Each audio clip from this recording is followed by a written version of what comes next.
Marvel. Game Maker System by NunuXD. Chapter 51-75. The players were exhausted, they had been battling for over 4 hours straight. During the battle many players received notifications of exhaustion and that they should leave the game to rest for at least 20 minutes before returning.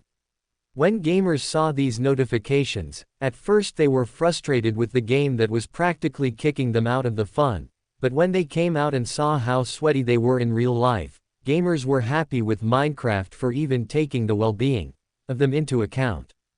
While other games just wanted players to spend as much time online as possible, Minecraft demonstrated that it would rather have players stay healthy than spend several hours online. When Herobrine disappeared, the players saw Notch flying towards the main square of Hypixel and they also went there. After all, they wanted to know who would receive the golden apple. Notch was watching the players coming towards the square with a smile. As big as the square was, it would be impossible to fit millions of players at the same time, so the players started climbing the buildings around the city to get the best view of the city. Notch, and also so that Notch could see them and they would have a better chance of receiving the apple. The players were quite noisy as they chatted about who would have contributed the most.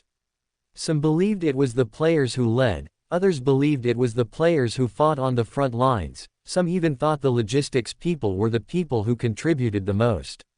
When most of the players got close to Notch, he raised his hand and the players fell silent.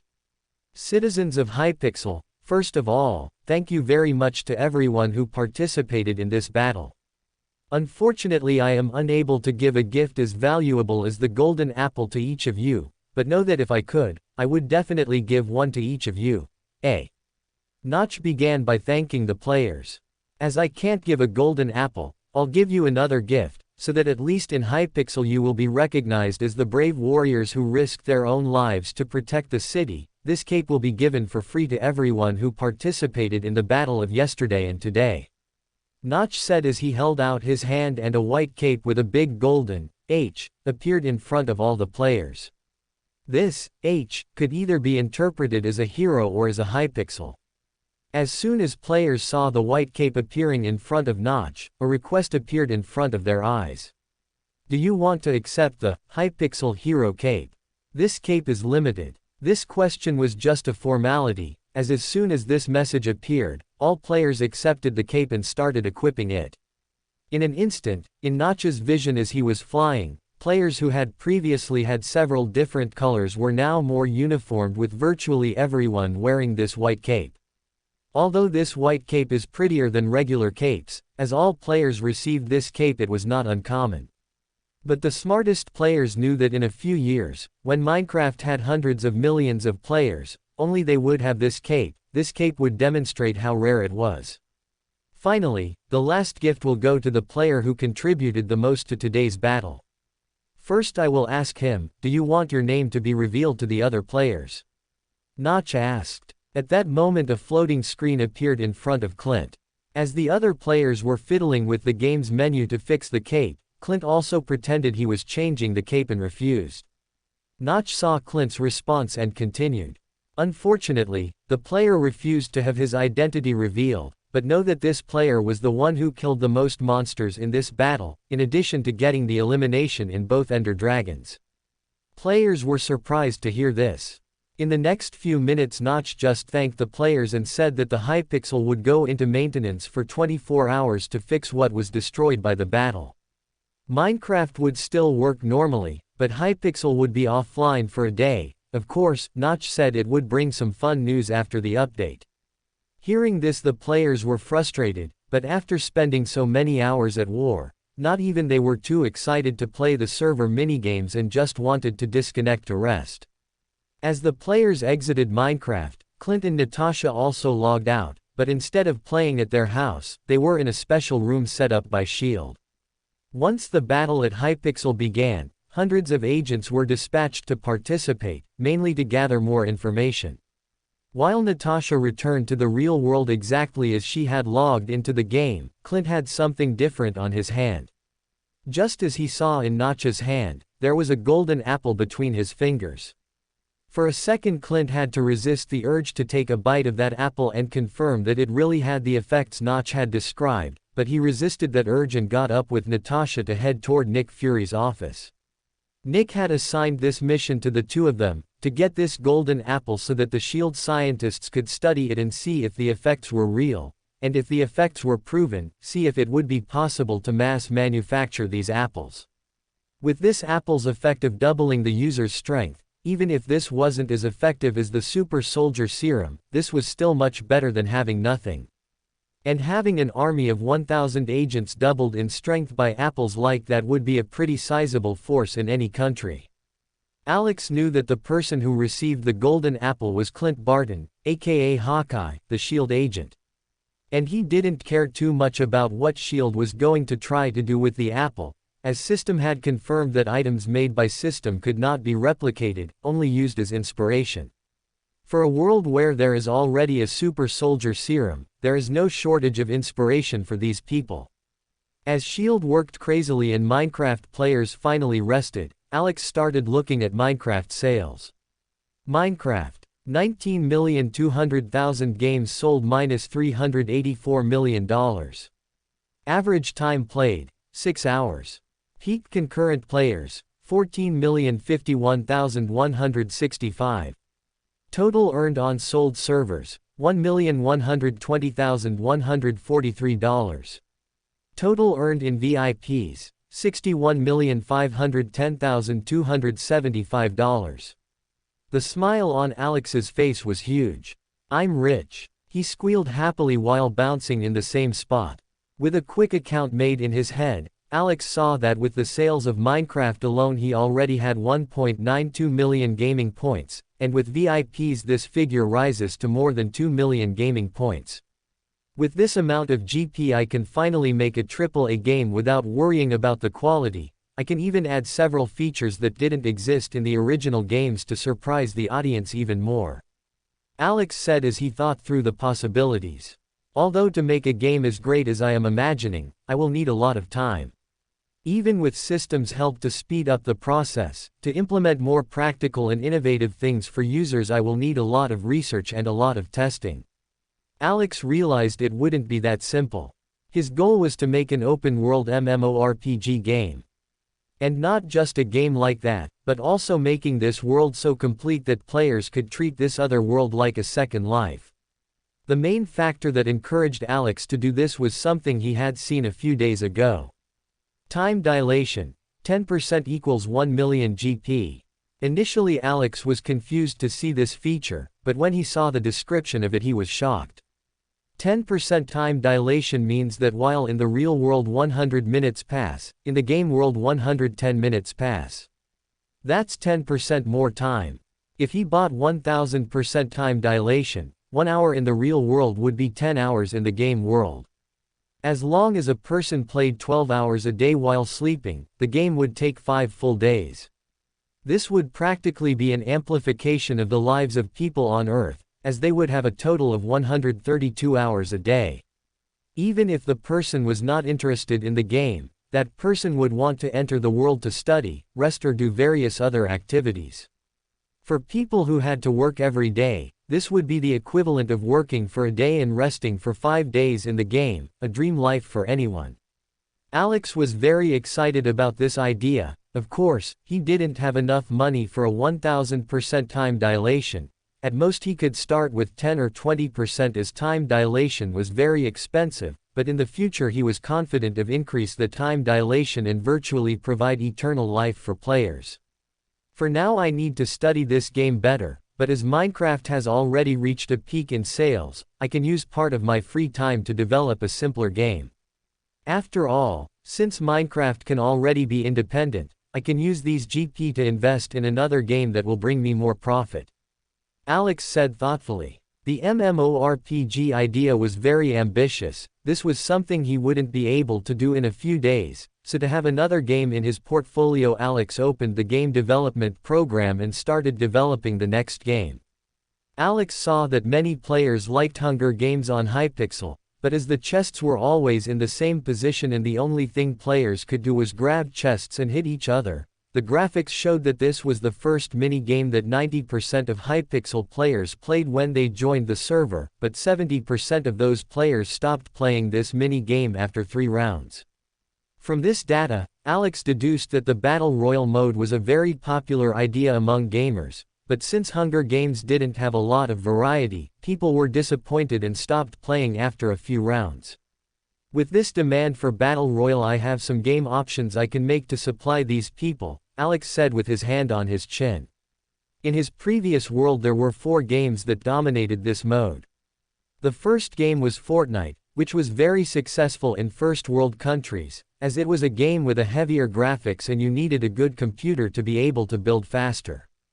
Fortnite's buildings are a great differentiator of the game that add a lot to the variation of gameplay, as it's something that players need to learn to become more competitive. The second game was PUBG, which was very famous among people who had difficulty building, in addition to having very realistic physics for shots and for the characters, which gave the game a more serious tone for the players. The third game was Apex Legends, which had a big difference because each character had different abilities that made the gameplay unique. Finally, there is Free Fire, which was a Chinese game for cell phones with a weaker graphic that was very successful among underdeveloped countries where the population did not have the money to buy powerful computers to play other games. Looking at the 4 alternatives, Alex had no doubt what game he would make for this world. After all, disregarding the limitations players had in his previous world, there was only one game that provided exactly what Alex wanted: his players feel. With a Battle Royale game I can earn money by selling skins and Battle Pass, this can even be more profitable than Minecraft. Alex chuckled at the thought of how much money players would spend on the game he was going to make. Having decided which game he was going to make, Alex wasted no time and started development on that game. Unlike when he was making Minecraft, this time Alex didn't have to worry about not having enough GP.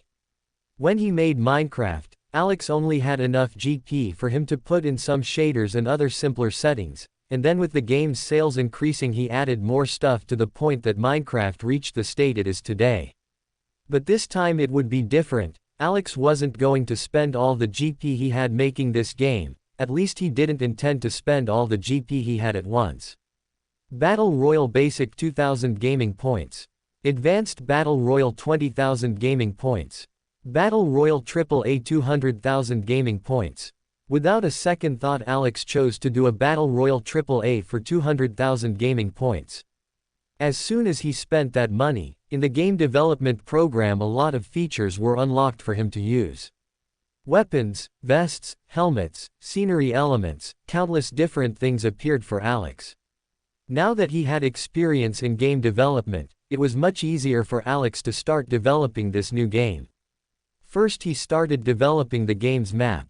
One thing Alex knew was very important for the game was that there were landmarks on the map, like a school, a few small towns scattered around, a chair, a factory, forests, rivers, and many other things.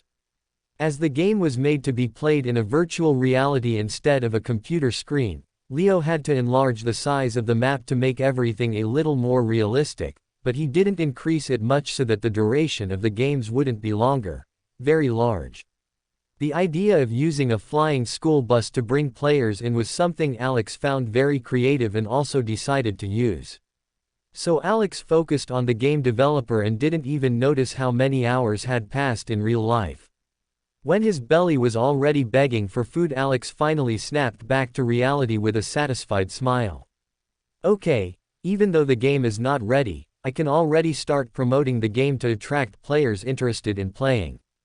Alex said as he started to plan how he could make an interesting trailer. Ha ha ha, he's going to be pissed when he finds out about this, but it's going to be really funny. Alex came up with a genius idea to attract both the Minecraft audience to the new game and to attract a new audience.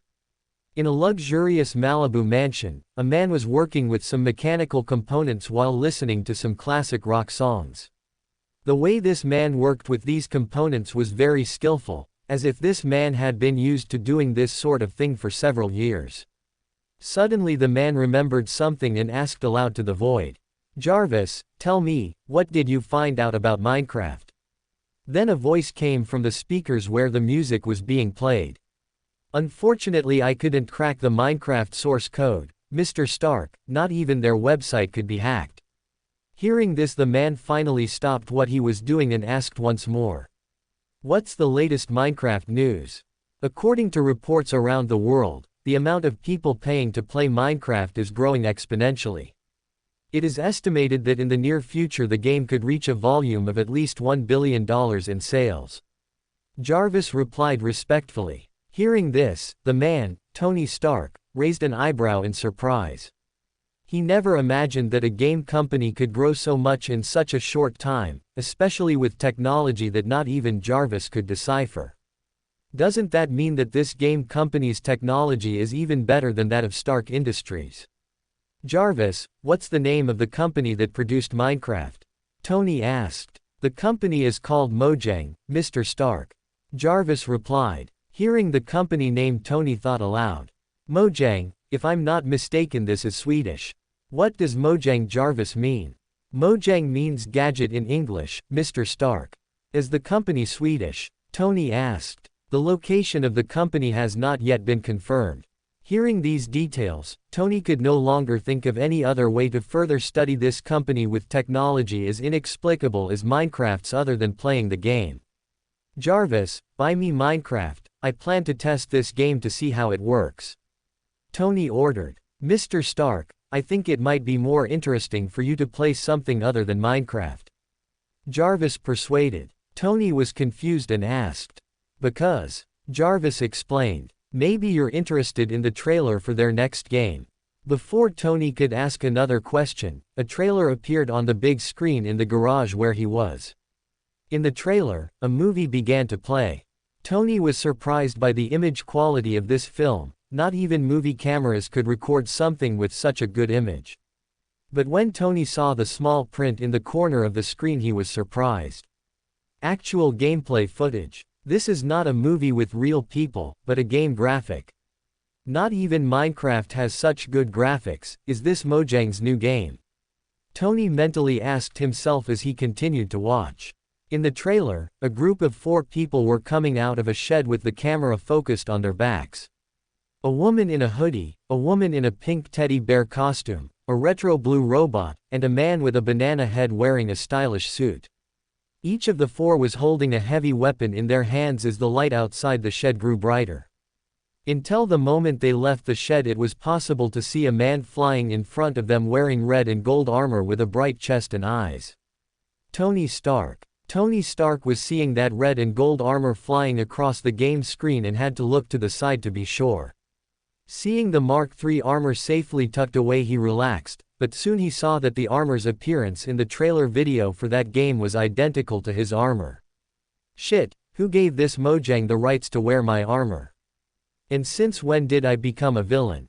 Tony Stark asked, yelling angrily.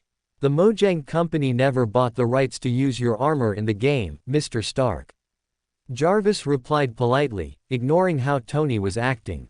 Tony was furious. He'd heard of some street vendors selling pirated Iron Man merchandise without paying him royalties, but he never imagined that anyone would be brave enough to wear his armor in a game for free. Worst of all is that the company of this game didn't even announce that they would use his armor in the game, they just used it and posted it. Without a second thought, Tony took out his cell phone and called Pepper Potts as soon as possible. What he immediately wanted was for the Stark Industries legal team to find the person responsible for Mojang and sue them for using the Iron Man armor image without the due rights. But of course, this task for Tony would be impossible since the Mojang company didn't even have a headquarters in this world, let alone have someone responsible for a legal part where he could be sued. Alex was practically in a tortoiseshell, a place where not even the Supreme Sorcerer could find him with little searching time. A place where neither Heimdall nor Odin could see with their magical eyes, let alone ordinary humans could find him for some kind of process. But while Tony Stark was furious at how unashamed Mojang was to copy his armor in this game, players around the world were shocked. Most people had known Minecraft just a few days ago and were still marveling at how amazing this game was, how magical the technology was to be able to see distant friends and relatives in this other world, and suddenly a floating screen appeared in front of them. There. Notch invites you to see a trailer for a game he developed. At this point, the name Notch was as famous as Minecraft. Perhaps in some places Notch might even be more famous than Minecraft, as around the world, as Minecraft was becoming successful, small vendors started developing simple plush or plastic Notch and Herobrine toys, and many children enjoyed playing Minecraft at school using their dolls. Unfortunately, system did not yet have an option to sell toys to maximize its profit. But Alex already had an idea to do that when he went to Earth in the future. But with so many sellers making Minecraft toys, the name of Notch and Herobrine was already very famous in the world, so when players saw that the legendary Notch sent them a request, many people didn't even read the message and accepted. While people who weren't in Minecraft had to watch the trailer via YouTube, those inside the game had a different experience. Ned was live now, there were over 100k viewers watching him play Skyblock. As most people hadn't killed the Ender Dragon yet, they had a lot of fun watching Ned play Skyblock and learning things from them as he got stronger. The progression part of Skyblock was much more addictive than regular Minecraft, as in Skyblock players could improve everything from the size of the island, like how much money they would get by planting things on the island and selling them, to how fast they could be. They broke blocks that would earn them more money. Everything could be improved, which made people who played completely addicted to this mode. Suddenly a message appeared on Ned's screen, surprising both him and the viewers who followed him. Notch invites you to see a trailer for a game he's developed. Notch has developed a new game. Ned was shocked after reading the notification. Damn, I haven't even played Minecraft and Notch has ever made another game. Is this new game also in another world like Minecraft? I don't think so, it must be so hard to make Minecraft this way. Make another one game like Minecraft would probably take more than 10 years. Maybe it really could be another game like Minecraft. After all, no one knows how Notch made Minecraft, it's possible he really is a god who makes worlds. Viewers, comments were divided between people who believed the new game was like Minecraft, like it was another world, while others thought the new game was perhaps a regular computer game. As one of Notch's most hardcore fans, Ned didn't even think twice before clicking through to see the trailer Notch uploaded. When he confirmed that he wanted to see the trailer, Ned, who was on his island in Skyblock, suddenly felt his vision go black, everything around disappeared, he couldn't see anything. Suddenly, a sound came from in front of him and a garage door opened from the bottom up. As the door started to open, the light outside began to pour in and Ned saw that there were 4 people in front of him. From left to right there was a blue robot, a man in a suit with a banana head, a woman in a pink teddy bear costume, and a girl with a hoodie covering her head. The 4 people were holding firearms in their hands, which made Ned quite scared, as he had never seen a gun in his life. But suddenly he felt a weight in his hand and saw that he was also holding a machine gun. When the garage door finally opened, a man wearing red and gold armor was flying in front of him. The 4 people in front of Ned suddenly pointed their guns at the flying man in the armor, and the man in the armor aimed his glowing hands at the people as if to fire an energy beam. Ned also subconsciously pointed his gun at the man in the armor before his vision went black and he returned to his island in the Skyblock. Both Ned and his livestream chat were shocked. They were used to Minecraft, which as much as it had monsters, it was still a medieval-themed sword game, but personally getting into a shooter made Ned's blood boil as his legs went weak. Finally the chat reacted. Damn, that was Iron Man. Ned wanted to kill Iron Man. Was Iron Man going to kill Ned and his teammates? What the hell kind of awesome game is that? At this point there were approximately 8 million players online in Minecraft, and at least 6 million watched the trailer. Considering people watching the live streams of people playing Minecraft, there were at least 10 million people who watched the trailer for this new game within the first minute of launch. The video Alex posted for players to watch was linked to a YouTube link, meaning the Fortnite trailer reached 10 million views in less than 1 minute. The next minute a bomb exploded on the internet. The new game from Minecraft's creator. The Fortnite trailer launched and in 1 minute it reached over 10 million views. The trailer was less than 60 seconds long, So as most people watched 100% of the video, YouTube's algorithm began to promote the video intensely, causing the video to have already reached 70 million views in 30 minutes. People who didn't already know about Minecraft became aware of the game because of the Fortnite trailer, and Minecraft sales that were already skyrocketing have now taken off for good. Hundreds of thousands of copies of Minecraft were sold every minute. Millions of new users downloaded this strange game and began to discover this new world to try to understand why it was so famous. This groundbreaking technology finally burst the bubble Shield tried to create and became known to the masses. Shit, order YouTube to delete this video now. Nick Fury screamed in rage, but Maria Hill knew it would do no good. Tony Stark was frustrated, as Pepper Potts said that Stark Industries lawyers were unable to locate anything related to Mojang, Minecraft or Fortnite. And while those people were having a lot of different impressions, old Minecraft players were going wild with the announcement of this new game. The Fortnite trailer could be played multiple times, so many players started watching the trailer inside Minecraft's virtual reality to feel what it feels like to hold a gun. Most people were very scared when they saw Iron Man pointing the laser guns at them, but despite being scared, the emotion they felt was unparalleled. This is amazing. As a gun collector, I say with propriety that the gun we hold during the Fortnite trailer is a Colt Model 933. I don't mean to say that it's based on a Colt Model 933, but rather that it's a representation perfect weapon. Both the weight, even the temperature was perfect. If you have a passion for weapons like I do, you can test and confirm my point. Shortly after the trailer was released, several people started shooting video about various topics related to the trailer.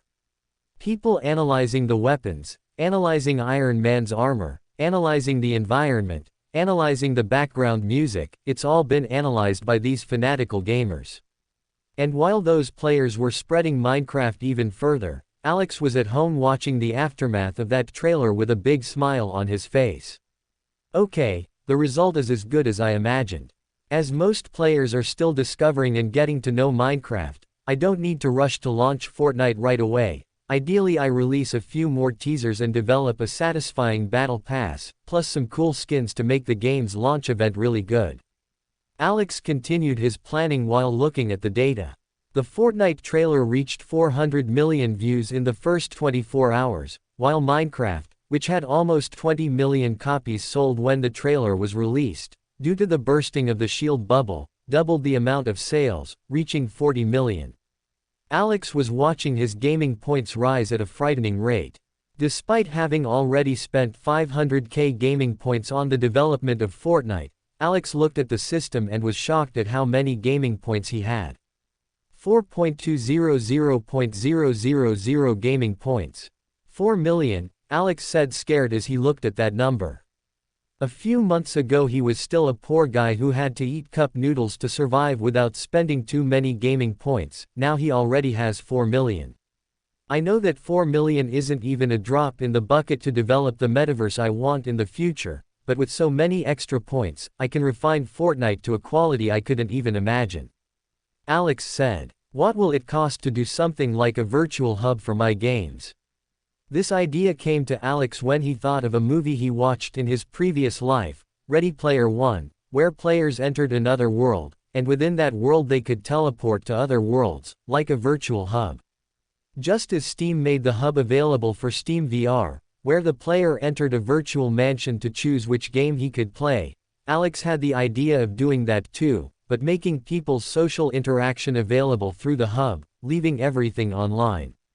When this idea first came up, Alex was quick to look into how much it would cost to develop this. But when finishing the simulation, Alex was shocked by the price of 10 million gaming points. This was not for the development of this hub, but to allow the integration of other games to the same hub. Okay, maybe I'm not as rich as I thought, but thinking about the speed I'm earning gaming points, it won't be impossible in the future, even more so when I have two games generating gaming points simultaneously. Alex got excited thinking about it. As he saw that he had so many gaming points, Alex returned to Fortnite development, but now with a much more wasteful mindset. While before he just chose a slightly simpler shaders to avoid so much expense, Now Alex has made a variation of shaders available for the players to decide how they would want to see the game. As for the Battle Pass, Alex thought it would be interesting to use his favorite Battle Pass from Fortnite in his previous life, the Chapter 2 Season 2 Battle Pass, with the level 100 skin being Midas. The most interesting thing about this skin is that Midas has golden fingers, that is, every weapon that this skin holds is golden, and even if Midas throws the weapon away, the weapon remains golden for other players to take it, which was a very creative implementation. After finishing what he had to develop for the day, Alex saw that he still had over 4 million gaming points and decided to check out the skills shop again, to see some power or something else for him to buy, as he now had more confidence than go to a human city. Welcome to Fanfic Audiobook, your go-to place for immersive audiobooks. If you enjoy the content, don't forget to like the video and subscribe to our channel for more amazing stories. Alex opened the system store and went back to looking at the things he could buy with gaming points. Gaming Shop. Dominic Toretto Driving Skills, 3.000 gaming points. Elven Breath, 5,000 gaming points. Deadshot Weapon Mastery, 10.000 gaming points. Grey Fullbuster Ice Magic, 100.000 gaming points. Megaman Fire Magic, 500.000 gaming points. Natsu Dragneel Dragon Slayer Fire Magic, 1.000.000 gaming points. Those were the skills he had seen before. Thinking that Natsu Dragneel's skill seemed so expensive to him earlier, but now it had become something that he could buy for without even blinking an eye, made Alex quite satisfied. Of course, he still didn't intend to buy this skill. As much as Dragon Slayer Fire Magic is quite interesting, Alex was thinking of buying something less flashy first. As it would be the first time he visited the human world after he came to this world, Alex intended to buy some discrete power and some object that could help him deal with things if something got out of hand. As for the object, Alex already had something in mind. Autobot Bumblebee 700.000 gaming points. Alex's eyes were shining as he looked at that option. Bumblebee perfectly fit what Alex needed for protection in the human world. Both Bumblebee's car form was extremely discreet, just looking like a sports car, and he could use weapons while still in car form to protect him, just looking like being a technologically modified car. And in very extreme situations, Bumblebee could still transform into his robot form, where he would have a plasma cannon on his wrist that caused a lot of destruction. In addition to Bumblebee, to feel safe without exposing too much, Alex also bought Dominic Toretto Driving Skills, 3,000 gaming points Deadshot Weapon Mastery, 10,000 gaming points Glock G19 1,000 gaming points Ammo .9mm by 60 to 200 gaming points. With Toretto Driving Skills, Alex felt he could control a car to do things he never thought possible before. With Deadshot Weapon Mastery and the Glock pistol, Alex felt safe dealing with ordinary humans without ever missing a shot, thus being able to deal with threats without killing the aggressor if it was not really necessary, further reducing the attention he would attract in the world. Now I'm just missing something to protect me from mental attacks, Alex thought as he looked at System's store of what he could buy. Snape's Occlumency Magic 150.000 gaming points. Perfect, Alex thought excitedly. With this magic he could build mental barriers that would block both mental attacks and people trying to snoop into his mind. Seeing that there were quite a few Harry Potter spells, Alex seriously thought about buying other spells, as they weren't as expensive as Occlumency. Alohomora Spell 8.000 gaming points. Wingardium Leviosa Spell 10.000 gaming points. Episci Spell 14.000 gaming points. Accio Spell 20.000 gaming points. Apparate Spell 100.000 gaming points. Opening square bracket, closing square bracket. Magic Wand 500.000 gaming points. Wandless Magic Proficiency 1.000.000 gaming points. That's a little pricey, isn't it? Alex said with a slightly somber expression. With Bumblebee, occlumency, and weapon skills, Alex had consumed almost 900,000 gaming points. If he were to buy other spells, he would prefer to use wandless magic, as it would be much better in the long run, so increase his spending to at least 2 million of gaming points when adding the other spells. I think I can wait a while to get other spells. Alex complied, but set a goal of getting at least the main Harry Potter spells, as that was quite useful. Of course, he understood that he would also need to buy something else for this. Harry's magic power 500.000 gaming points. Voldemort's magic power 1.000.000 gaming points. Dumbledore's magic power 3.000.000 gaming points. Opening square bracket, closing square bracket. Damn, that's even more expensive. Alex's expression grew even darker, as he knew that he didn't have magic power in his body either, and that extremely expensive price from Dumbledore didn't mean that he would be as powerful as Dumbledore, either, rather that he would only have the same amount of mana as Dumbledore. Okay, one thing at a time, I'm satisfied with what I'm going to buy. Alex nodded and activated Snape's occlumency. Before long he felt a lot of knowledge coming to his mind, about how to build a mental shield, about Snape's experience building his mental shield, and even experience defending the mental shield. Alex was very excited about this, as apparently occlumency relied on the caster's creativity to produce a very secure shield. That's like tower defense. Alex got excited as he thought of something. Instead of just building a big wall of protection, I can use the Fortnite save the world strategy and make a big path for the enemy to go through, but make that path so full of traps that even if it's open to my mind, it's almost impossible for him to reach after so many attacks. That way I could know where the enemy will go and concentrate my efforts in just one place, and if the enemy is really more powerful than me, he won't do so much damage trying to invade my mind, since that theoretically the path will be open. Alex got excited as he started to build. Despite having Snape's experience, Alex still needed 30 hours to complete the defense. It's finally done. Alex was a little tired, as he slept less than usual for that, but soon he bought a Shokugeki no Soma food that could revitalize his energy. In the last 30 hours, Minecraft sold another 5 million copies, which earned him another 500,000 gaming points. It wasn't enough to pay what he spent, but Alex already imagined that sales would stabilize for a while until another such gigantic event happened again. Of course, while other companies would be screaming with joy at having low sales of 5 million units on the day, Alex just happened to feel that this was normal. With a Glock hidden in his belt, Alex went outside his cabin and made the purchase of Bumblebee, which he still hadn't confirmed.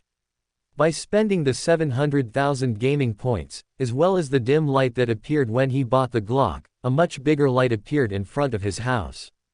After a few seconds this light dimmed and a big yellow robot appeared in front of Alex.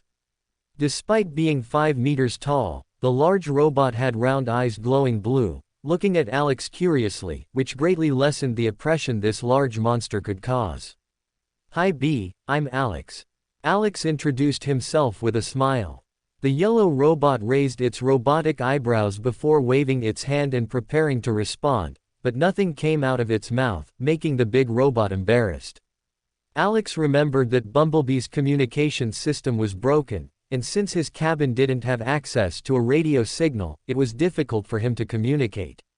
He quickly opened the system and saw that it only cost 20,000 gaming points to fix Bee's communication system, which Alex paid without thinking twice.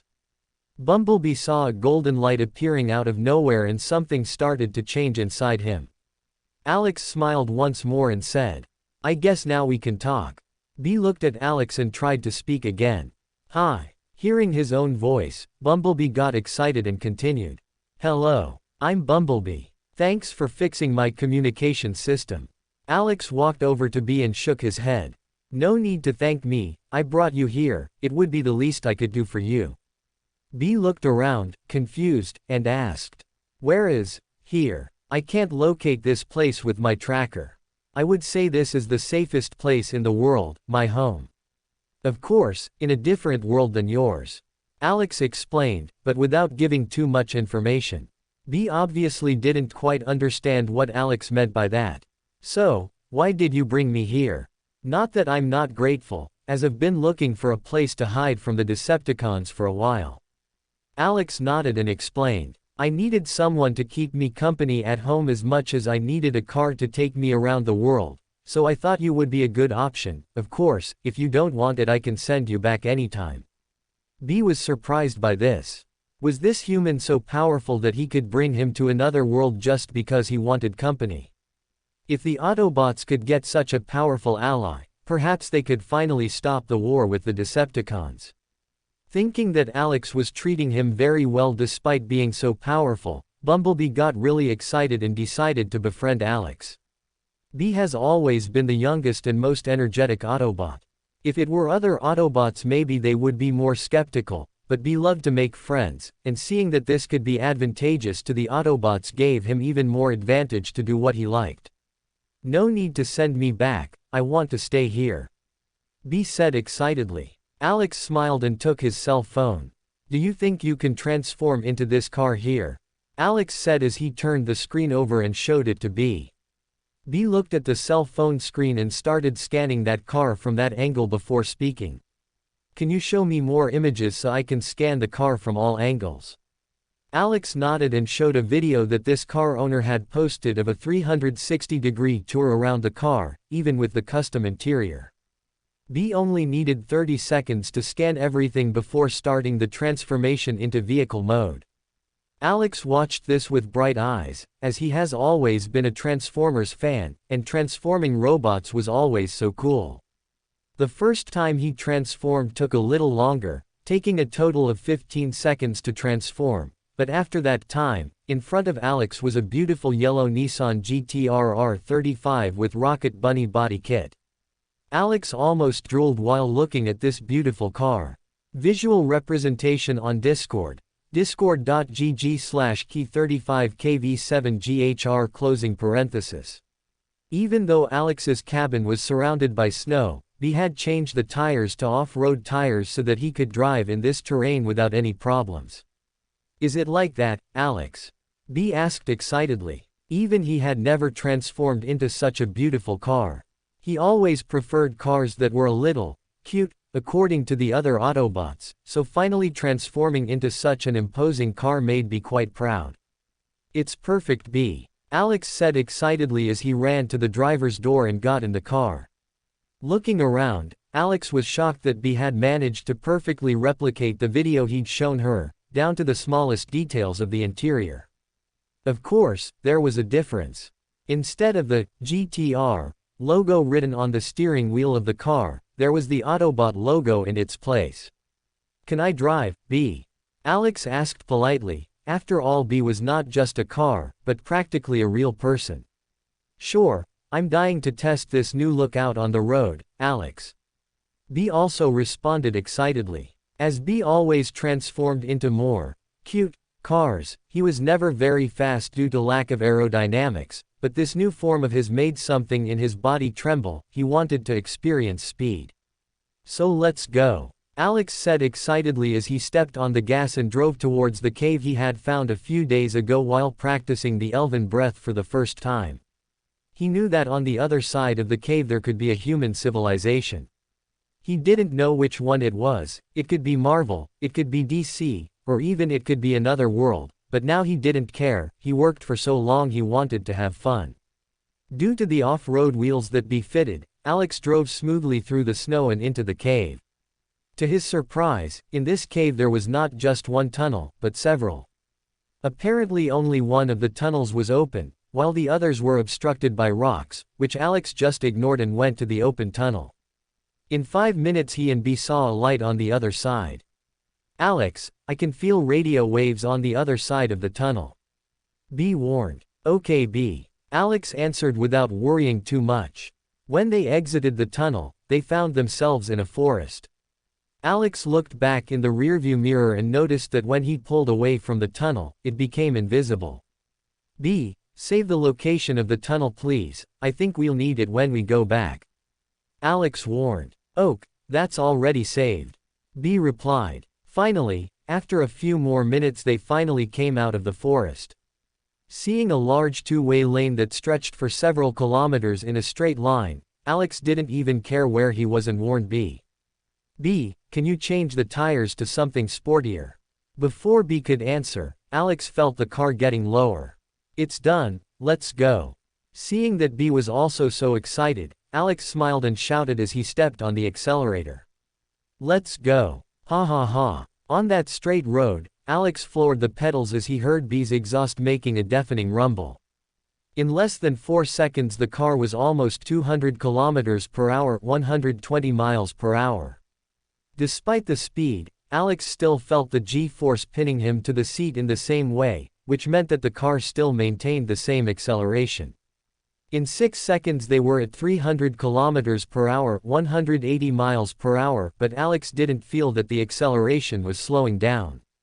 At 8 seconds B reached 400 km per hour, 250 miles per hour, where Alex finally felt the acceleration slowing down. At 10 seconds the acceleration finally stabilized. They were traveling at 480 km per hour, 300 miles per hour. Alex felt that his heart was almost bursting out of his mouth, with so much adrenaline he was feeling. Yahoo! Alex squealed excitedly as B blasted, "Murder in my mind," to full blast on the radio. Of course, a normal GTR couldn't reach that speed, and even if it could, the probability that the tires wouldn't hold up or the car would lose stability due to a small mistake would be huge. But B wasn't a normal car. He was an Autobot with technology thousands more developed than the car makers on Earth. If it weren't for Alex stopping accelerating so much, even though the acceleration has slowed down, reaching 600 km per hour, 370 miles per hour would be no problem. The two were extremely excited. Alex was seeing a red 1962 Corvette in the distance in front of him, but in a few seconds he passed it without being able to see any features of the driver. On the side of the Corvette was a sign reading, "Welcome to Salem Center." Swoosh. The two people who were in the Corvette only saw a yellow flash passing by at a frightening speed. Just the wind caused by the car's rear vacuum was enough to make the Corvette destabilize. Looking at the speedometer, the driver of the Corvette was shocked to realize he was going 160 km per hour, 100 miles per hour, and when this yellow car passed them it was as if they were standing still. "Fuck Scott, what the fuck was that?" a boy with blue hair said in shock as he looked at the yellow car disappearing into the distance. Scott, who was sitting in the driver's seat, was still shocked. He was always proud of his 1962 Corvette, even though it was an old car. Scott had already taken that car to the track reaching 230 km per hour, 140 miles per hour, a few times. But this was the first time he was so shocked to be overtaken by someone. "I think it was a Nissan GTR, but that sure wasn't pure," Scott said to Kurt beside him. "Do you have any doubts? We're doing 100 miles per hour and that GTR passed us like we were standing still, at least it was doing 220 miles per hour. Damn." Kurt was excited to remember. "They say in LA these cars are pretty common, but I don't think even LA cars could keep up with this crazy guy," Scott commented. After a few minutes of talking about it, Scott and Kurt officially entered the city.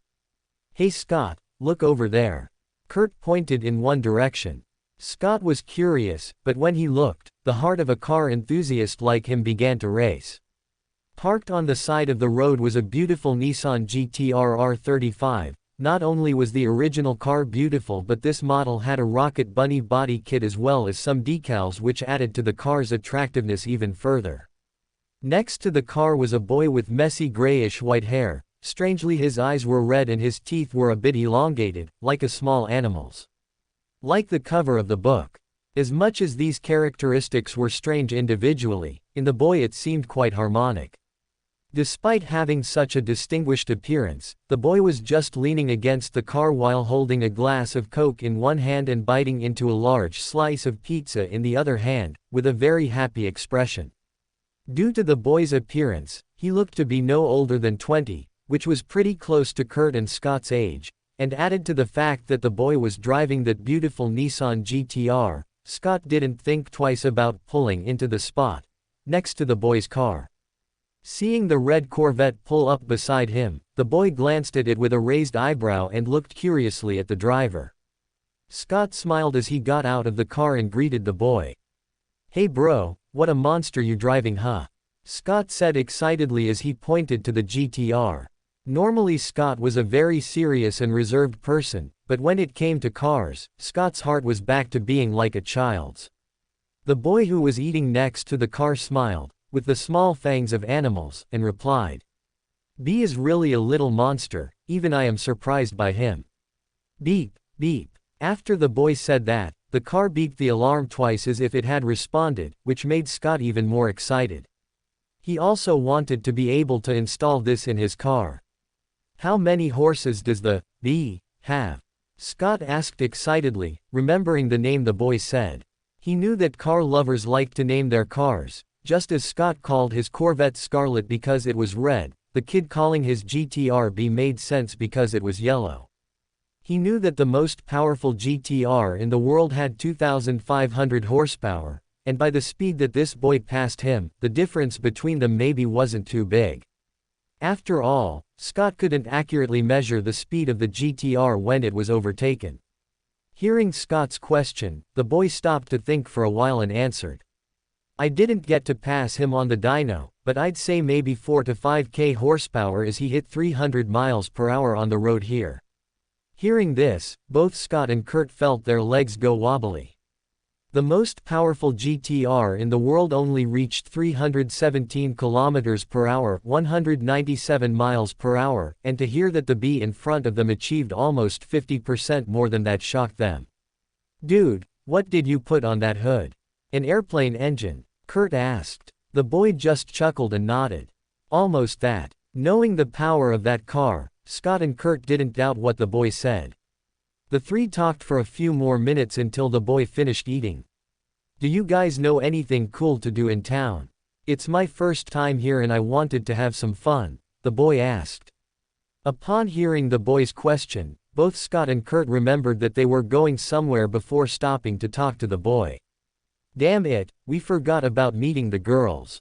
Kurt screamed in fright at the memory. "Jean will be furious," Scott complained. Until Kurt soon thought of something. "Hey bro, how about coming with us? We're going out with some friends to a festival they're having in town. Want to come with us? It'll be fun." Hearing this, the boy thought for a while before nodding his head and agreeing. Clear. Kurt and Scott were excited about this, as this kid seemed really cool, and since they shared the same tastes in cars, the three soon bonded. Deciding that the boy would follow them towards the festival, Scott and Kurt returned to the Corvette while the boy returned to the GTR. Hearing the almost deafening roar of the GTR's exhaust, Kurt and Scott exchanged glances and smiled excitedly at how beautiful the noise was. But on the way to the festival they noticed something. "We forgot to ask his name, didn't we?" Kurt laughed at the situation while Scott was a little embarrassed about it too. Meanwhile, in the Nissan GTR, Alex was belting out a song that was playing on the radio as he followed Scott's Corvette excitedly to this festival, hoping it would be fun. Alex was quite surprised at the coincidence of meeting two of the X-Men while taking a walk while driving B. He passed by Scott's Corvette so fast that he hadn't recognized that he was driving it, but when he saw Scott wearing the red ruby glasses and Kurt beside him with slightly blue shoulder-length hair, it was easy to recognize the duo. As he saw that there were some shops selling NY-style pizza around, Alex had decided to stop by to try the flavor, as he had never tasted it. Unfortunately his expectation was not met, as he was only eating meals from the world of Shokugeki no Soma, where they managed to enhance the taste of food to the maximum. This pizza was not as delicious as he imagined. But that wasn't bad either, to the point where Alex ate it all. Remembering the name of the city, Alex realized that he had entered the city where the Xavier Institute was located, that is, the home of the X-Men. Knowing that the two boys he was talking to lived in this town, Alex decided to ask them if there was anything interesting he could do, as he wanted to take advantage of the day off. But he didn't imagine that Scott and Kurt would ask him to go to a festival with the other girls. "Will Anna be there?" Alex wondered as he drove behind Scott's Corvette. As the city is not a large metropolis, Scott's Corvette is already well known in the region, so despite being a very beautiful and eye-catching car, people passing by had already seen this car a few times, which lost some of its novelty, but the yellow GTR with that sporty look quickly attracted attention. Where they passed there were people pointing and picking up their cell phones to record. Initially Alex thought it was cool, but over time he got used to it. For someone who had millions of people staring at him in awe as he wore Notch's skin, having a few dozen people staring at him that way didn't affect him that much anymore. In a few minutes Alex saw a very busy square. Around there were many parked cars, which made it difficult for him to find spaces to park as well. Luckily Scott apparently went to a less crowded spot and parked next to a large SUV that looked a bit military. Perhaps this SUV is the car that the girls used to come. I remember that the Xavier Institute had many vehicles for various types of situations. Alex thought as he finally pulled up beside Scott. If anything suspicious happens, you can come to me in car form first. If I need your help you can transform into your robot mode, but let's avoid drawing attention to your robot mode for now. Alex explained, to which B agreed without a hitch. Alex, if there is a problem you can use this device. I noticed that several people were using something similar to record us on the way here, which I took the liberty of analyzing and playing a slightly improved version. B said as a yellow cell phone appeared in the glove compartment she just opened. Alex raised his eyebrow in surprise as he picked up his cell phone and looked at it. He was even surprised that the operating system was iOS, but remembering how advanced Transformers technology was, he soon understood that this was not that surprising. After all, for a robot that shoots lasers and can copy any car, it's not a big deal to just make a replica of a small cell phone. Looking at the phone, Alex thought it was cool that the skin also had some stickers from car equipment brands like HKS and Voltex, making the phone look like it was made exactly to match the car. Okay B. Alex said smiling as he opened the door and got out of the car. What's up with Scott? I thought he'd get there before us. Kitty complained as she looked around the place they agreed to park. I thought so too, since he drives like a maniac. Jean Grey also complained looking around. Only Anna stayed quiet as she leaned against the wall and fiddled with her cell phone without worrying too much. To be honest, she didn't even want to leave the house, but since she knew that the theme of this festival was interesting, she decided to come with the girls. The biggest reason she doesn't want to come is that Scott will probably be trying to get Jean's attention, even though she doesn't care much about him, while Kurt and Kitty will probably go off to play by themselves since they like more childish things. So, like most times she hung out with these four, she was likely to be left feeling isolated. Of course, Jean still paid attention to her, but she knew that Jean also liked Scott a little bit, so it was hard to feel good about it. Brubababo. Soon a very loud noise attracted the attention of the three girls. Jean and Kitty stopped talking, while Anna stopped looking at her cell phone and the three looked in the direction of the noise. They knew that Scott's car engine was quite powerful and his car's exhaust made a lot of noise, but compared to the noise they were hearing it wasn't even close.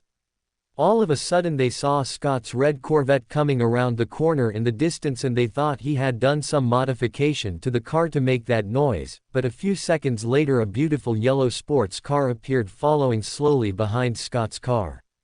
What car is that? Kitty asked excitedly, as she had never seen that car before. Jean was also confused as she looked at that beautiful yellow car. Even she, who was not very fond of cars and previously felt that they were just means of transportation, now had to admit that this car looked very stylish. Only Anna recognized what car it was slightly. I think the name of that car is GTR. She had seen a video where a YouTuber had recently bought such a car, so the name of the car was still fresh in her memory. But this yellow GTR she was seeing was much prettier than what she saw in the video. Maybe this car will be modified, she soon deduced, when she heard the car rumble again. Thinking about how different this yellow GTR was compared to what she saw in the video, Anna was surprised to imagine how much time and effort this person put into the car. What surprised the girls even more was that when Scott pulled up next to them, the yellow GTR pulled up next to Scott. Maybe it's some friend of Scott's?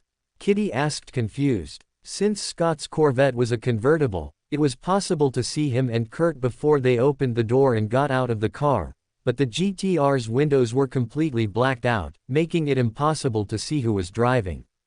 It took the person inside the car a few seconds from the time he turned off the car until he opened the door, but when the boy left the room, the three girls had different reactions. Kitty thought it was really cute that the boy had teeth like a little animal. Jean was surprised that she wasn't hearing this boy's thoughts like she heard other people's.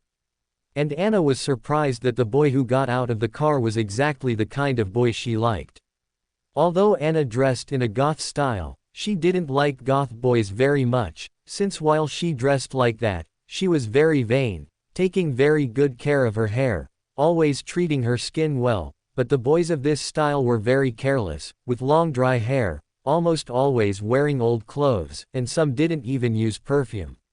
The boy who left the GTR, who seemed to be a little older than her, had white hair and red eyes that resembled a vampire. If it weren't for the fact that his teeth looked like a little animal when he smiled, she would have thought she'd met a vampire.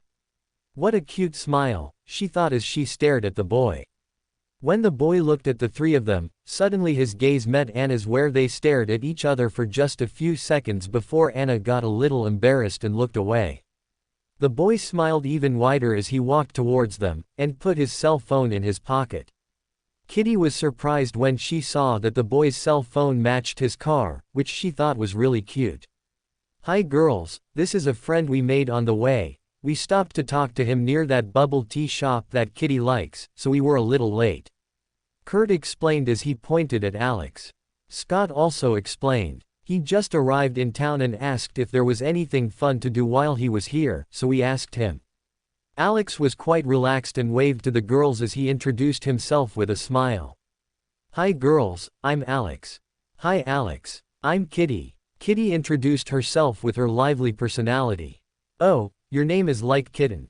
Alex teased her, making the little girl smile excitedly. "Yeah," she agreed. Hearing Kitty introduce herself, Jean snapped out of her surprise at not being able to read Alex's mind and politely introduced herself. "Hi Alex, I'm Jean." "Hello Jean." Alex responded politely as well, as she seemed like a more mature and serious girl. Glancing at the last girl, Alex saw that she was a little shy and waited. "Hi, I'm Anna." Anna also introduced herself. "Hi Anna, I like your hair," he said as he pointed to the white streaks in her hair, which made her smile. While Alex just took it naturally, the other four people were surprised to see Anna's attitude. She was always a girl with a very strong personality, which went well with her dark makeup, so to see her acting a little shy like she was, everyone was quite surprised. Seeing that everyone was a little pensive about something, Alex broke the silence as he looked at the two boys. "What about you? You haven't told me your names yet, haha." Scott and Kurt looked a little embarrassed before replying with a smile. "I'm Scott." "I'm Kurt." Nodding, Alex asked again. "What about the festival? What's the theme of it?" Hearing this, the others got excited to remember and went to the SUV to get something from the trunk while answering. "This isn't officially a festival, but the town's community decided they would meet to sell some Minecraft-related merchandise, you know," Kitty explained. Hearing this, Alex raised an eyebrow. "Oh, I do. Sounds interesting." Even though Alex was the creator of Minecraft, he was curious about the game products these people made. Suddenly he saw that the five of them put on the Ender Dragon capes they received from the game, while Kurt asked him, "Do you also have any Minecraft skins?" Alex thought for a while before nodding and opening the trunk of the car. With the trunk open in a position they couldn't see, Alex spent one gaming point and exchanged it for an Ender Dragon cape as well, which surprised the X-Men group. "Do you have a cape like that too? What's your in-game name?" Kitty asked excitedly as she looked at Alex's cloak and saw that it was exactly like theirs. Alex just shook his head before explaining, "I'm just a lone player." Seeing that Alex didn't want to say much, they soon changed the subject and walked towards the festival. While driving, Alex hadn't noticed the other people wearing capes, but now that he was walking in the crowd, Alex noticed that there were many people wearing the capes with the H of the players that protected the Hypixel. This cape was not like the Ender Dragon cape, where the player received it for free. The Hypixel cape had to be paid for by the player in order to be able to bring this to the real world. And Alex didn't give a discount. To produce one skin of this era it took 1 gaming point, so Alex set the price of the skin to $220 so he could still profit from sales. Due to the high price, not many people bought it, but this small amount was only compared to the total amount of players. The last time Alex saw the cover sales, the total number had already exceeded 500,000 units sold. This gave Alex a profit of 50,000 gaming points, which wasn't that much compared to the total amount he had now, but it was still a very useful amount. Look, that store is selling golden apples. Kurt was excited as he headed toward the store. The others were also curious and went to see this apple. When they passed among the people, everyone looked at them in amazement due to the Ender Dragon cloaks they were wearing. As much as there were some stores selling counterfeit covers, no store could imitate the quality of the original covers, which was seen at a glance. I mean, for this group of people, seeing this group of 6 people with Ender Dragon capes, it could only mean that it was 6 people who actually killed the Ender Dragon in the early days of Minecraft. Is that yummy? Kitty asked curiously as she looked at Kurt eating the golden apple. Kurt just put on an ordinary expression and took another bite before answering. It's a love apple with a golden color. Hearing this, the other people were a little disappointed, but they still decided to buy a golden apple. Even Alex bought one and started to eat while looking around. Looking to the side, Alex saw that Anna was a little uncomfortable and asked her. Everything is fine. Anna saw Alex's concern and just sighed. I just don't feel very good in crowds. Alex nodded and started talking to her to see if she could distract. Surrounding them were various Minecraft-themed things, but nothing that Alex found particularly interesting. The things that sold the most were replicas of diamond capes or swords, which coincidentally was also something that sold a lot in his previous world. Despite these things being interesting to others, Alex just felt like something average. That was kind of fun, said Kitty as they walked back to their cars, while carrying various accessories that she thought were cool. Even Jean, Kurt, and Scott were carrying a lot of stuff, which left only Alex and Anna carrying nothing but a diamond sword in Anna's hand and a pair of Blaze's head plushies that Alex bought to hang on Bee's rearview mirror. You like yellow, right? Anna asked as she looked at the yellow plushies in Alex's hands, and thinking about his matching car and cell phone, she was even more sure of it. Alex looked at her and smiled. It's a beautiful color. When the X-Men finished packing the boxes in the SUV, they asked Alex. Hey Alex, what about going to our house? We're going to order pizza today. Scott invited Alex. But thinking it was almost night, Alex was a bit tired and intended to go home first while he got back to developing Fortnite. Sorry guys, I still have work to do, maybe next week. Alex answered. Hearing this, they were a little disappointed, but reluctantly accepted. Okay, anything I'll message you. Kurt waved his cell phone. Alex had exchanged phone numbers with everyone, which would make it easier to contact him the next time he went out to rest. When Alex left in his GTR, Jean commented something that made the others startle. I think he's also a mutant. Alex had a lot of fun with the X-Men, but he knew he had a lot of work to do at home. A pleasant surprise he got was that he didn't need to use any of his protective measures. I got lucky hee. Alex hummed in the car as he stepped on the gas. If Alex only had his normal driving skills, he might not even have the guts to go faster than 160 miles per hour, 257 kilometers per hour, but with Dominic Toretto's driving skills, Alex was over 250 miles per hour, 402 kilometers per hour without much concern. Even an urge to talk about family was appearing in him, but he soon shook his head thinking that this was some meaningless nonsense. As B had memorized the way back to the cave they came out of, Alex just followed the path B marked on the GPS and accelerated without much concern. So you think you found a mutant, Jean?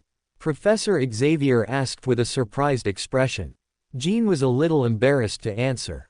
I'm not too sure about that, after all he didn't show any power. The only thing that made me suspicious was that unlike other people, who I hear their thoughts occasionally, Alex already didn't let any thoughts show. Xavier was even more surprised by this since he knew how powerful Jean's telepathy was. Although this indicates that he is a telepath, I think it's best not to jump to conclusions. During the weekend we plan to have a barbecue to celebrate everyone's help in defending the Hypixel, as he had an Ender Dragon cloak you could call him. Professor suggested with a smile. Upon hearing this, each had a different reaction. Jean thought it was a good proposition and was curious about Alex's power. Kitty was excited because she found Alex quite amusing. Kurt and Scott were excited because they thought about the possibility of taking Alex's car for a ride. Anna, on the other hand, was a little shy, but excited to think about it. All right. To everyone's surprise, Anna was the one who replied that she would invite Alex to the barbecue. When she realized what she had done, she lowered her head in embarrassment as the others laughed. Alex had arrived home in no time. Since B was not a normal car, Alex also bought some things for B to enjoy. Hey B, how do you like your room? Alex asked as he looked at an open space beside his house. B, who had reverted to robot form, got excited as he looked at Alex. Alex had to admit, B's appearance got a lot more menacing after he got the GTR parts. While B still maintained his normal form, or the times he turned into a beetle in the movies he saw, B only looked like a child, but with the GTR form, his robot mode became much more aggressive, with straighter lines and threatening. But the way B was acting completely broke that impression of Alex. After all, B looked like a puppy looking around with bright eyes. When they were in the human world, B had access to the internet and found a lot of interesting things. As he was standing in the parking lot while Alex enjoyed the festival, B took the time to find out things about this world. On Cybertron they didn't have much of a home and bedroom concept, so when B saw that he could have these fun things he got really excited. I've never had a room, how cool would you think it would be, Alex? B asked looking around. Alex thought for a while and asked, do you need a bed? B didn't even have to think before answering. No, it's more comfortable to rest in car mode. Then how about we make something like a game shed? Alex asked as he explored the system store. What is a game shed? B asked confused. Alex this time didn't respond and spent 3 gaming points to make a big shed first, the size that B could stand without lowering her head. As B was 5.1 meters (16.7 feet), Alex had to make the shed 6 meters high. Inside, Alex bought some things B might like. He only needed 5 gaming points to buy an Xbox Series 10, a PlayStation 5, a Nintendo Switch, a PC gamer, and a 4K projector pointed at a large wall. If it was just to buy these things, Alex wouldn't need more than 2 GP, but he spent 3 GP buying a custom controller to fit nicely with B's hand size, which was almost 3x the size of a normal person's hand, plus of a mouse and keyboard set that also fit B's size.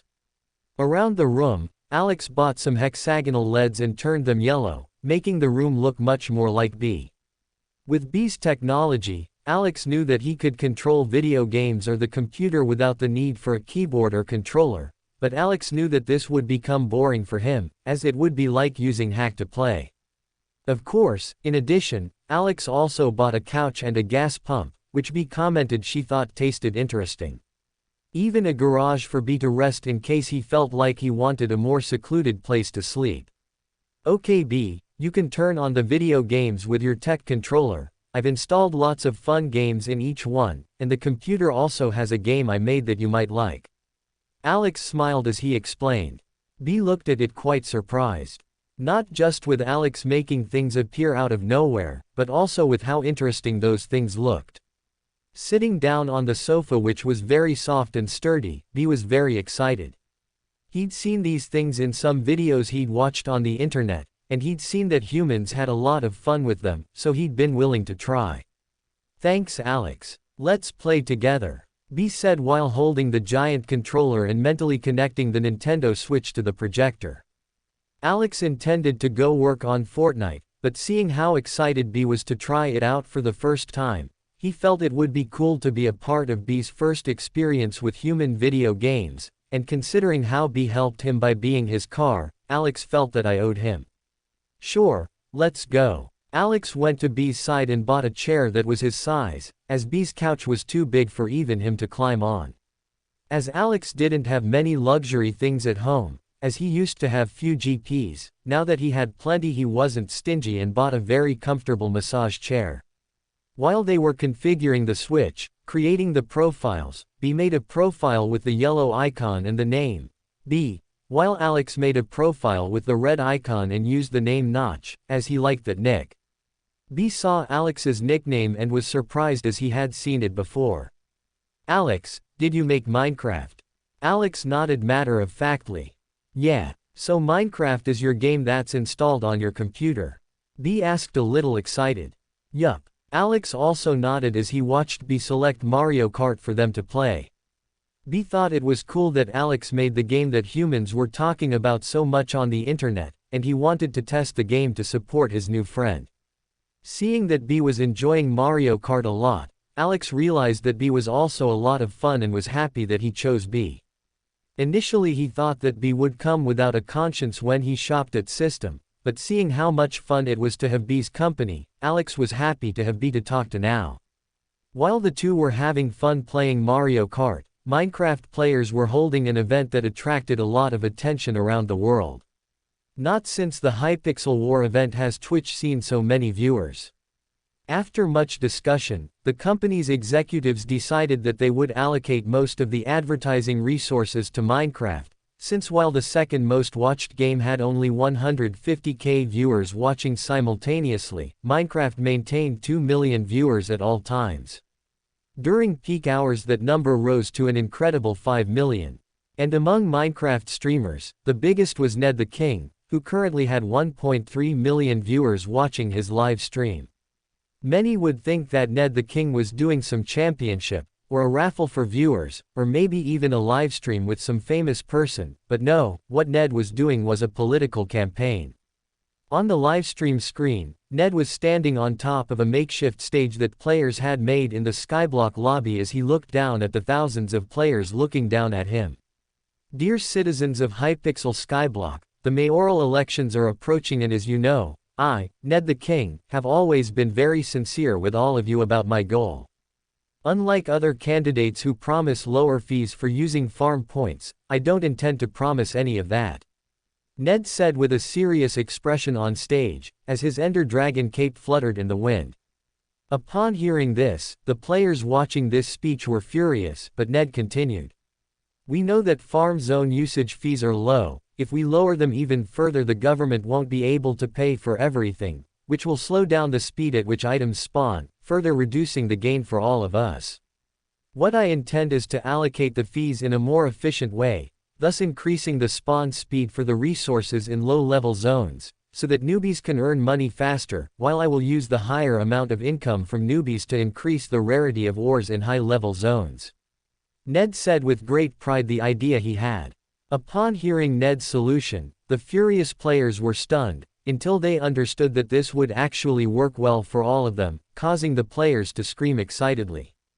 Down Mayor! Down Mayor! Down Mayor! Down Mayor! Though they yelled Ned Mayor, Ned was just hearing, King Ned. Running against Ned were even some former politicians from the real world, as they saw the possibility of gaining power and influence in this game that was growing so fast. But while these people were still stuck in retrograde ways of thinking, Ned, who knew Minecraft very well, knew how he could please the players perfectly. While politicians thought that promising to lower taxes would mislead players, Ned knew that only real benefits would make players favor him. Unlike the real world where politicians would have 4 years to develop things that voters liked, in Hypixel this time was only 14 days. That is, if the mayor was not satisfactory enough, in 2 weeks he would be replaced. So Ned thought of something he could do in a short time that would please the players to secure his position as mayor.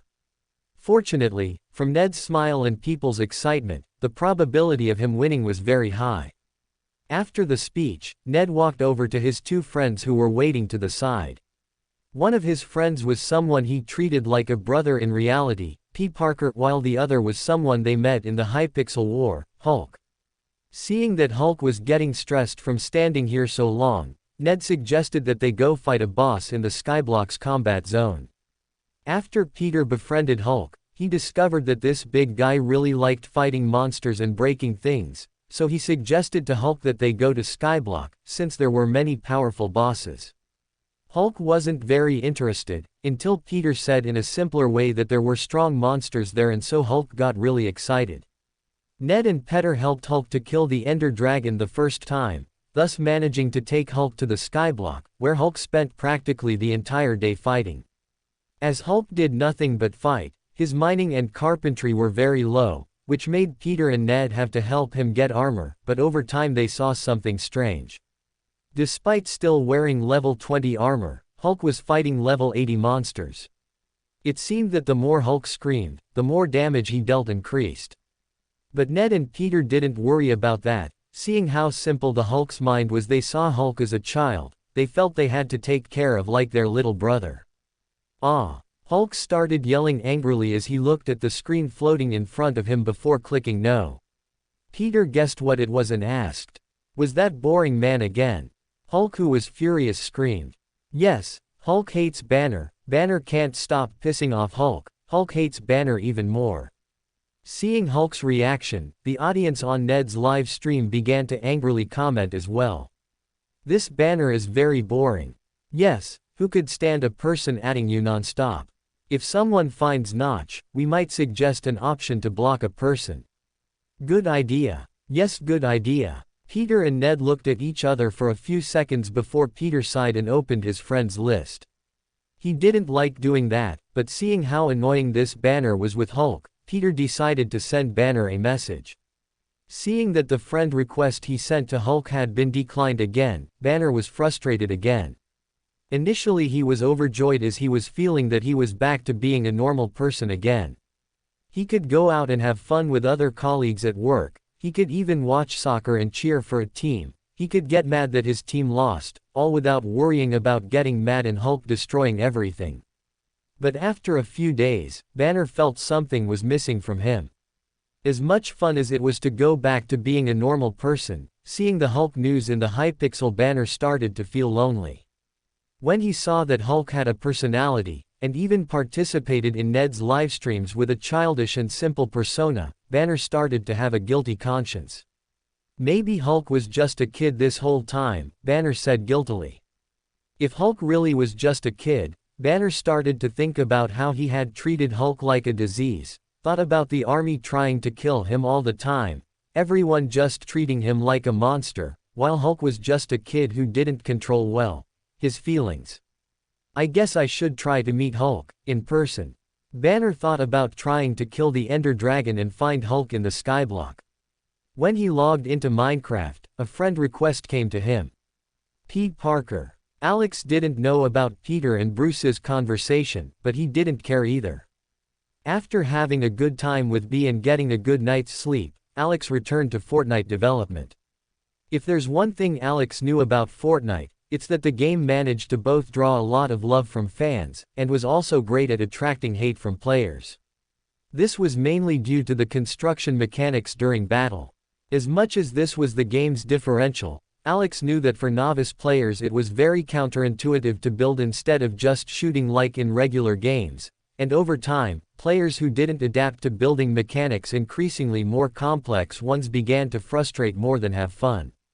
So Alex decided to take a more advanced approach to the game, leveraging some ideas he picked up from other games. First, he would do arena mode, which was the mode with building enabled, and he would also do a no building mode, which players obviously couldn't build, just shoot and make sure they had good aim. This was something Fortnite did in its previous world that brought a lot of players frustrated with building back into the game. Another thing that Alex would do is a ranked system just like League of Legends, where there would be rankings that went by Iron, Bronze, Silver, Gold, Platinum, Diamond, Master, Grandmaster and Challenger. This system would be a way to induce players' brains to produce more dopamine when they see their rankings going up. Behind the ranked system, Alex would make an MMR system where players would have points that would speed up their rankings, and would pair players with other people who had the same level of gameplay. To set this level of gameplay in the person's MMR, Alex had to spend 100,000 GP by purchasing software with an AI, too advanced not to cause players frustration. Just like his previous world's Fortnite, Alex decided to add bots into the game, but unlike his previous world, which the bots were horrible, Alex intended these bots to be just a little worse than the MMR of that round, so even the worst player of the game could have fun and feel good about killing someone thinking it was someone else. With his hand on his chin, Alex was thoughtful.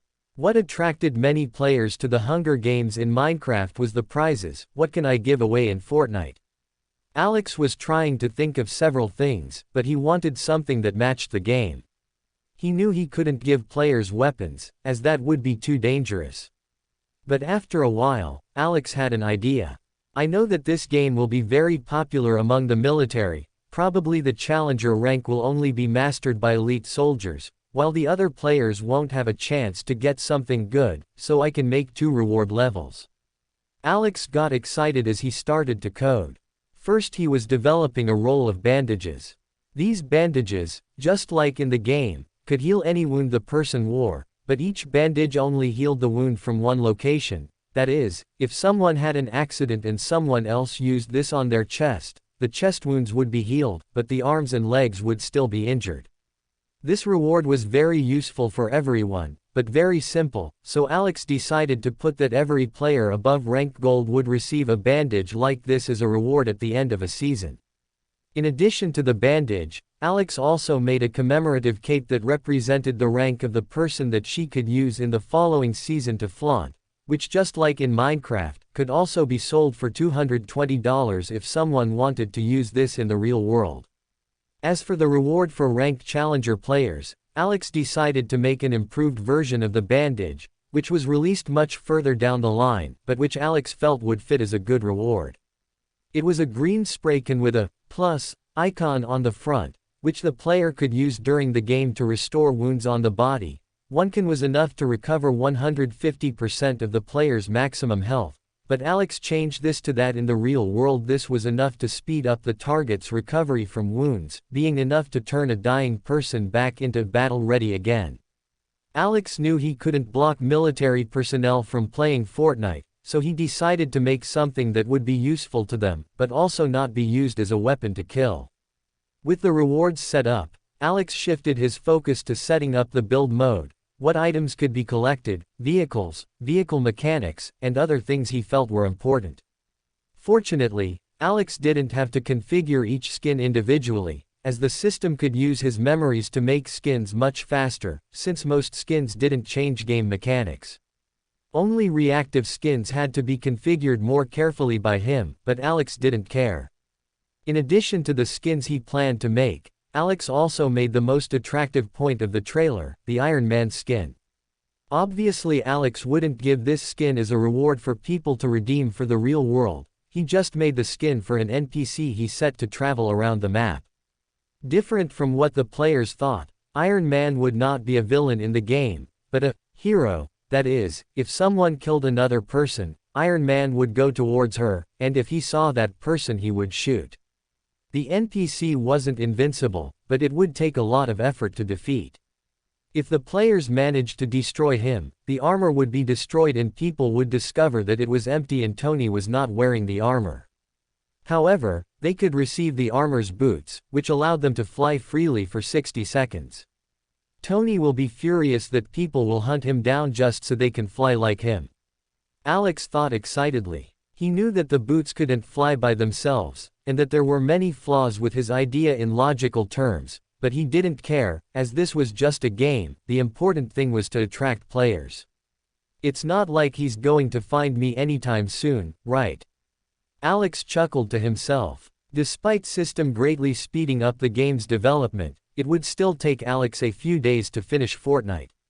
While he was having dinner in B's room, Alex felt his phone glow and saw that it was a message from Anna. "You can play without me for a while B, I'll answer some messages." Alex waved to Bee, who was on the couch with the video game controller in one hand while the other held a gas hose, which he found very tasty. No problem, Bee answered without worrying too much. They had developed a routine of playing together daily after Alex's dinner, which brought their friendship closer. Alex could say that Bee was his best friend, and Bee could also say the same about Alex. Although the two had known each other for a few days, the two had many interests in common, which brought them very close. "Hey Alex, are you free tomorrow?" Anna sent a message. "Yes, why?" Alex replied after thinking that Fortnite was almost ready, but he wanted to take a rest before the game's debut, as when that was released he would be very busy. "We're having a barbecue tomorrow, do you want to come?" Anna asked a little nervously. She had said that she was going to invite Alex to the mansion when the professor asked a few days ago, but she was too embarrassed to send him a message after that, which delayed her message a lot. Since the barbecue was the next day, she felt she needed to send it in today or she wouldn't get another opportunity. "Sure, send me the location and I'll go. What time will that be?" Alex asked, interested. "You can come around 11 a.m. if you want to bring some swimwear, we have a pool here." Anna replied right after sending the location. "Cool. But I think I'll avoid the pool, maybe enjoy some sun." Hee. Alex denied the pool because he knew Anna couldn't get in due to her mutation. During the festival he felt quite comfortable with her, and knew it was a lie if he said he wasn't interested in this girl. So much so that after returning from the festival he decided to dedicate himself to his occlumency. This was an idea he had when thinking about dealing with her, as he knew that her power used touch to invade the person's mind and steal some memories and the person's powers. But this invasion was so powerful that the person's mental defenses were destroyed, causing the person's brain to immediately induce a coma for protection and repair. But he figured that with well-developed occlumency he could guard against it, so perhaps he could have more intimate contact with her. The level of occlumency he bought was only Snape's level, which was already quite high, but considering how potent her ability was, he proceeded to use the knowledge he received to further increase his mental defense. Anna was happy to see that Alex didn't intend to go into the pool, as that way they could spend more time together. "I don't want to go to the pool either, so I can keep you company with the sun," she replied excitedly, before getting a little embarrassed as she realized that maybe she's shown too much happiness. "Does he think I'm hitting on him?" she thought worriedly. "Excellent. Then we can be together." Alex also responded positively, which calmed Anna's heart a lot. "What clothes should I wear?" she wondered as she looked at her wardrobe. As she liked the Gothic style, she had few clothes to wear in the sun. She didn't want to stick with a long-sleeved shirt, as that would make her look like an outsider around everyone else in lighter clothes. Not knowing what to do, Anna ran to Jean and said with a scared expression, "Jean, help me." Seeing Anna like this, Jean got worried and stopped what she was doing. "What's up, Anna? Is everything okay?" Anna shook her head. "I don't have anything to wear to the barbecue tomorrow." Jean was surprised to hear this, as Anna always wore the dark, long-sleeved clothes to their barbecues. "Why are you worried about that?" "Maybe it's because of Alex," Jean thought excitedly. Anna got a little shy and just nodded. She knew she couldn't hide it, especially since it was Jean, who from time to time heard the thoughts of others. Seeing Anna shy, Jean had a big smile on her face and went to her wardrobe. "Look at my clothes, maybe there's something you like," Jean said as she started sorting out clothes that would fit well with the occasion. Anna came to Jean since the two had similar body proportions. Although Kitty was very helpful, Anna knew that Kitty's breasts were much smaller than hers. If she wore one of Kitty's clothes she might not even be able to breathe. As for Jean, her breasts were almost the same size as hers, so even if maybe it was a little tight, she would still manage to look good in it. While looking at the clothes, Anna finally saw something that she liked and that suited her. "Hey Jean, can I get this bathing suit?" Anna asked as she held the bathing suit in front of her and measured to see if it would fit her. Luckily the size was perfect. "No problem," Jean smiled as she looked at Anna in the bathing suit. "I think Alex will like what he sees." Anna heard Jean say that and got shy again, before hugging her bathing suit and going back to her room. Even though she couldn't get in the pool with the others as she could touch someone, Anna still wanted to wear a bathing suit, as she knew Alex would like to see her wearing one. Jean laughed at Anna being shy like that. She was used to Anna always being angry and not having much patience to deal with what she didn't want. When someone teased her like that, she would probably give the person a middle finger and tell her to fuck off. But as she was shy because of Alex, she changed into a simple shy girl who was embarrassed to even speak. I don't think Bobby is going to be very happy about this. Jean sighed at the thought of Bobby, the ice boy, who had a crush on Anna. But thinking about Alex's confidence, as long as Bobby didn't use his powers, maybe it wouldn't cause so many problems. Unfortunately for Jean, Bobby wasn't as cool-headed as she'd imagined, and the barbecue wasn't going to be as peaceful as it had been. The next day, Alex woke up earlier as he didn't have any clothes to wear to the barbecue and thought it was a waste to use GP to buy such a simple outfit when he had almost $1 billion in his bank account. So after eating a light breakfast, Alex called B and drove to Salem Center again.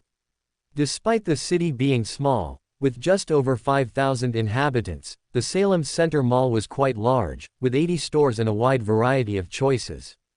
Alex had passed by here on his way to the festival with Scott and Kurt, so he remembered this place. "Hey B, do you want me to buy you something?"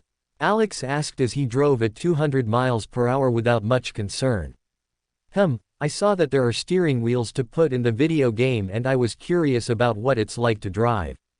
Can you buy me one, Alex? B asked, a little nervous since he had never asked Alex for anything. Alex thought about it and was surprised to think that B, who always turned into a car, had never driven. But thinking GameStop's racing wheels would be too small for B, Alex thought that he might develop a racing game in the future for B to enjoy. "I think their steering wheel size is too small for you. How about I make a racing game in the future? That way you would feel something more realistic." Alex suggested his idea. B thought for a few seconds before replying excitedly. "Of course. I've always wanted to drive. Do you think you can put planes in too? I've always envied the Decepticons being able to transform into airships while we can only transform into cars." Alex smiled and nodded. "Sure. I'll put cars, planes, boats, military vehicles, whatever you feel is fun, but what do you want me to buy today then?" B thought some more and said in an embarrassed voice, "I think I want a cleaning set. I feel like there are some parts of me that might need more attention with cleaning." With internet access, B saw that car owners usually cleaned some places very carefully, which made the cars look much nicer, and even smelled with some very good scents. Cybertronians like him aren't very fond of washing themselves, as they have a technology that cleans their bodies sporadically, but thinking about the videos he's seen of owners taking care of cars, B felt it looked like fun to let Alex clean him like that. Seeing B's request, Alex agreed and didn't expose B's thinking even though he knew that B could clear himself. Even though B could show a lot of maturity, Alex noticed that B normally just acted like a child who liked affection and attention, mainly because in his race this is not common. Perhaps this was why B became attached to Alex so quickly, something Alex would not complain about, as he also enjoys B's company very much, and feels that B asking for this is like a kitten asking for a comb to brush its fur. As much as it's something the owner has to do, the kitten feels great having its fur brushed. Driving the yellow GTR, Alex once again attracted a lot of attention in the small town of Salem Center, mainly with the echo of B's exhaust, which was very loud. He just ignored these people's reaction and went to the stores to buy the things he needed. Taking advantage of the fact that he was already here, Alex visited some stores with good quality clothes and bought several different sets of clothes for him to wear, in addition to the ones he would wear to the barbecue today. For today's barbecue, Alex had bought a set of a white Hawaiian-style t-shirt printed with a few flowers and the buttons undone halfway up his chest, while wearing red shorts that were short to just mid-thigh, with white flip-flops and a black with gold glasses that he liked. The combination of the color of the shirt and sandals with his white hair, and the shorts with his red eyes made the outfit leave several store attendants speechless.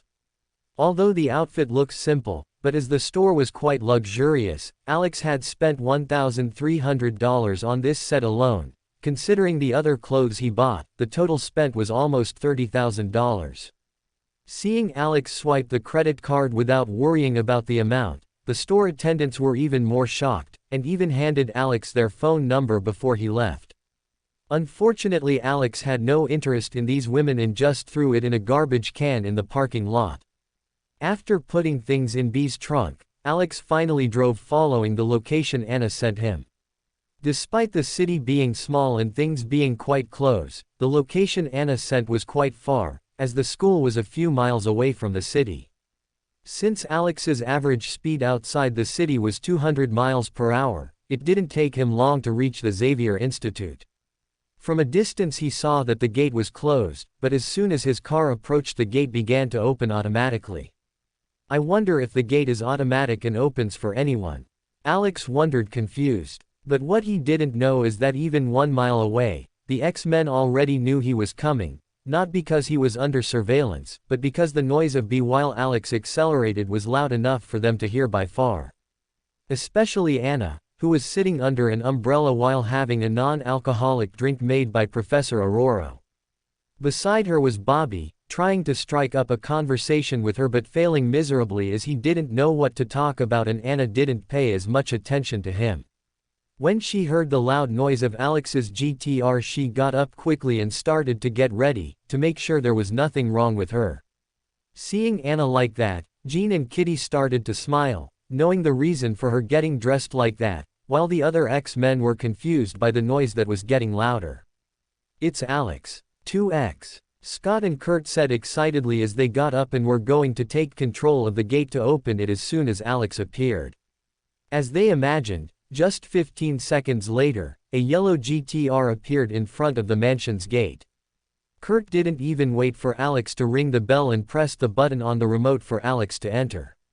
Seeing such a beautiful and different car coming in, not only did Scott, Kurt, Jean, Kitty and Anna notice, but the other young X-Men also noticed and looked on with curiosity. Some girls looked at the car with a bit of excitement, while most of the boys were shocked as they looked at the car, almost drooling. Before anyone could do anything, Anna walked in the direction the car parked and saw the door opening. When Alex got out of the car and saw Anna, he was a little lost. The only thing he managed to say was, "Wow, wow," Alex said when he saw how attractive Anna was. Anna was wearing a very exotic bathing suit. Despite having long sleeves that went to her wrist, when the fabric reached her shoulder, this ended and it began to go down the side of her body in a V shape until it closed just above the groin. At that point it formed into shorts that only covered the top of her thighs. Alex looked at those long white legs and was delighted. Not just the legs, seeing her belly sticking out, and the breasts that were only covered by a simple bikini top was enough to make Alex's mind imagine many things. Visual representation on Patreon and Discord. discord.gg/key35kv7ghr closing parenthesis. When Anna saw that Alex was looking at her that way, she couldn't help but be overjoyed, since that's why she borrowed this swimsuit from Jean. But after a second of happiness she got a little shy and looked down. Unfortunately, when she looked down, Anna saw that Alex's shirt was half open, which let her see his defined chest and a bit of muscle in his abdomen, which made her mind work even faster, trying to imagine what the rest of it was covered like. Is he that strong? Anna wondered mentally in shock.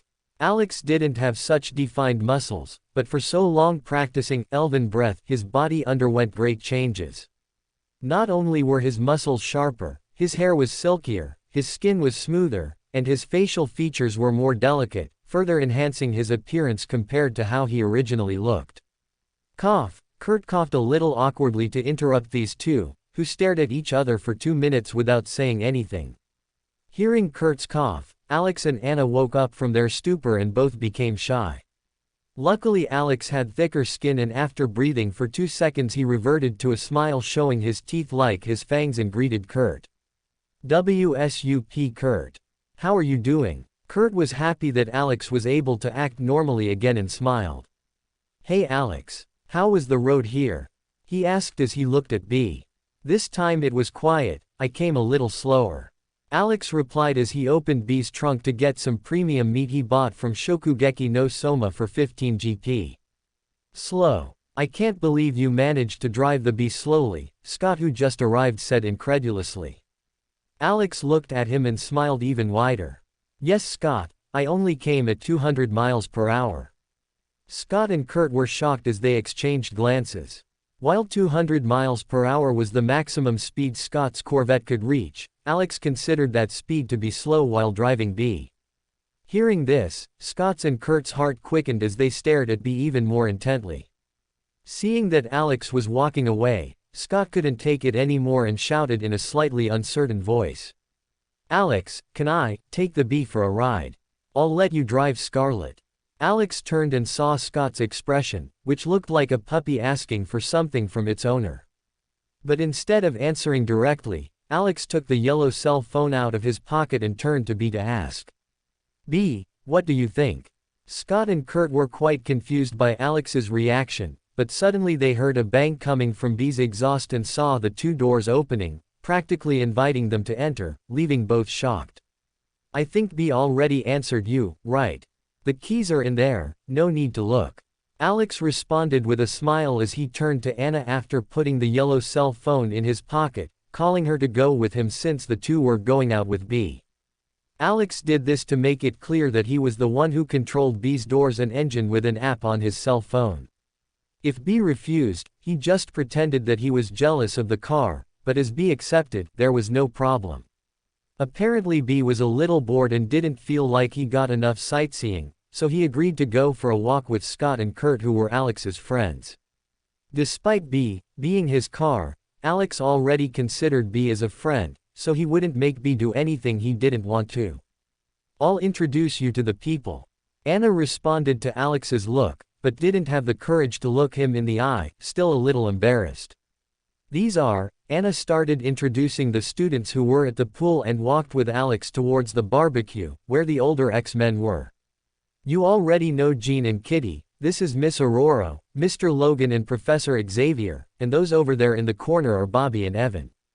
Anna introduced each one, whom Alex greeted with a polite smile. Although because his smile was so different with those teeth looking like a small animal, several people were curious about it and smiled back at Alex. Jean and Kitty waved and greeted Alex back excitedly. Miss Aurora was very polite to Alex like a caring mother. Logan just grunted and went back to preparing the barbecue.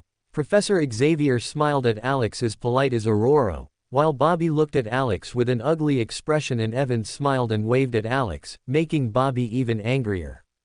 Alex smiled at Bobby, but seeing his reaction, Alex chose to just ignore Bobby and went to Logan to deliver the meat he brought. Mr. Logan, I bought this meat from a special place on the recommendation of a cooking friend. Alex handed the meat to Logan, who raised an eyebrow as he looked at the package Alex handed over. Without much ceremony, Alex watched as Logan ripped open the wrapper and smelled raw meat. Logan was apparently taken aback by the smell of meat and sniffed again to be sure. Your friend recommended well, boy. Logan said as he took out some meats that were roasting and put in the meat that Alex brought, as if those meats weren't even worth delaying the preparation of the meat that Alex brought. Alex just laughed at that as he understood that this meat came from the Mito family, the biggest meat supplier in the anime, with the highest degree of quality one could expect from a piece like this. Compared to that, the other meats were just trash. After handing the meat to Logan, Alex walked over to Anna, who was walking towards him with two glasses in her hands. This is yours, Anna said as she extended a hand towards Alex. Alex also smiled and reached out to take the glass from Anna's hand. She was holding the glass right at the edge, to prevent her and Alex's fingers from accidentally brushing against each other. When Alex noticed this, he purposely avoided her fingers and safely picked up the glass.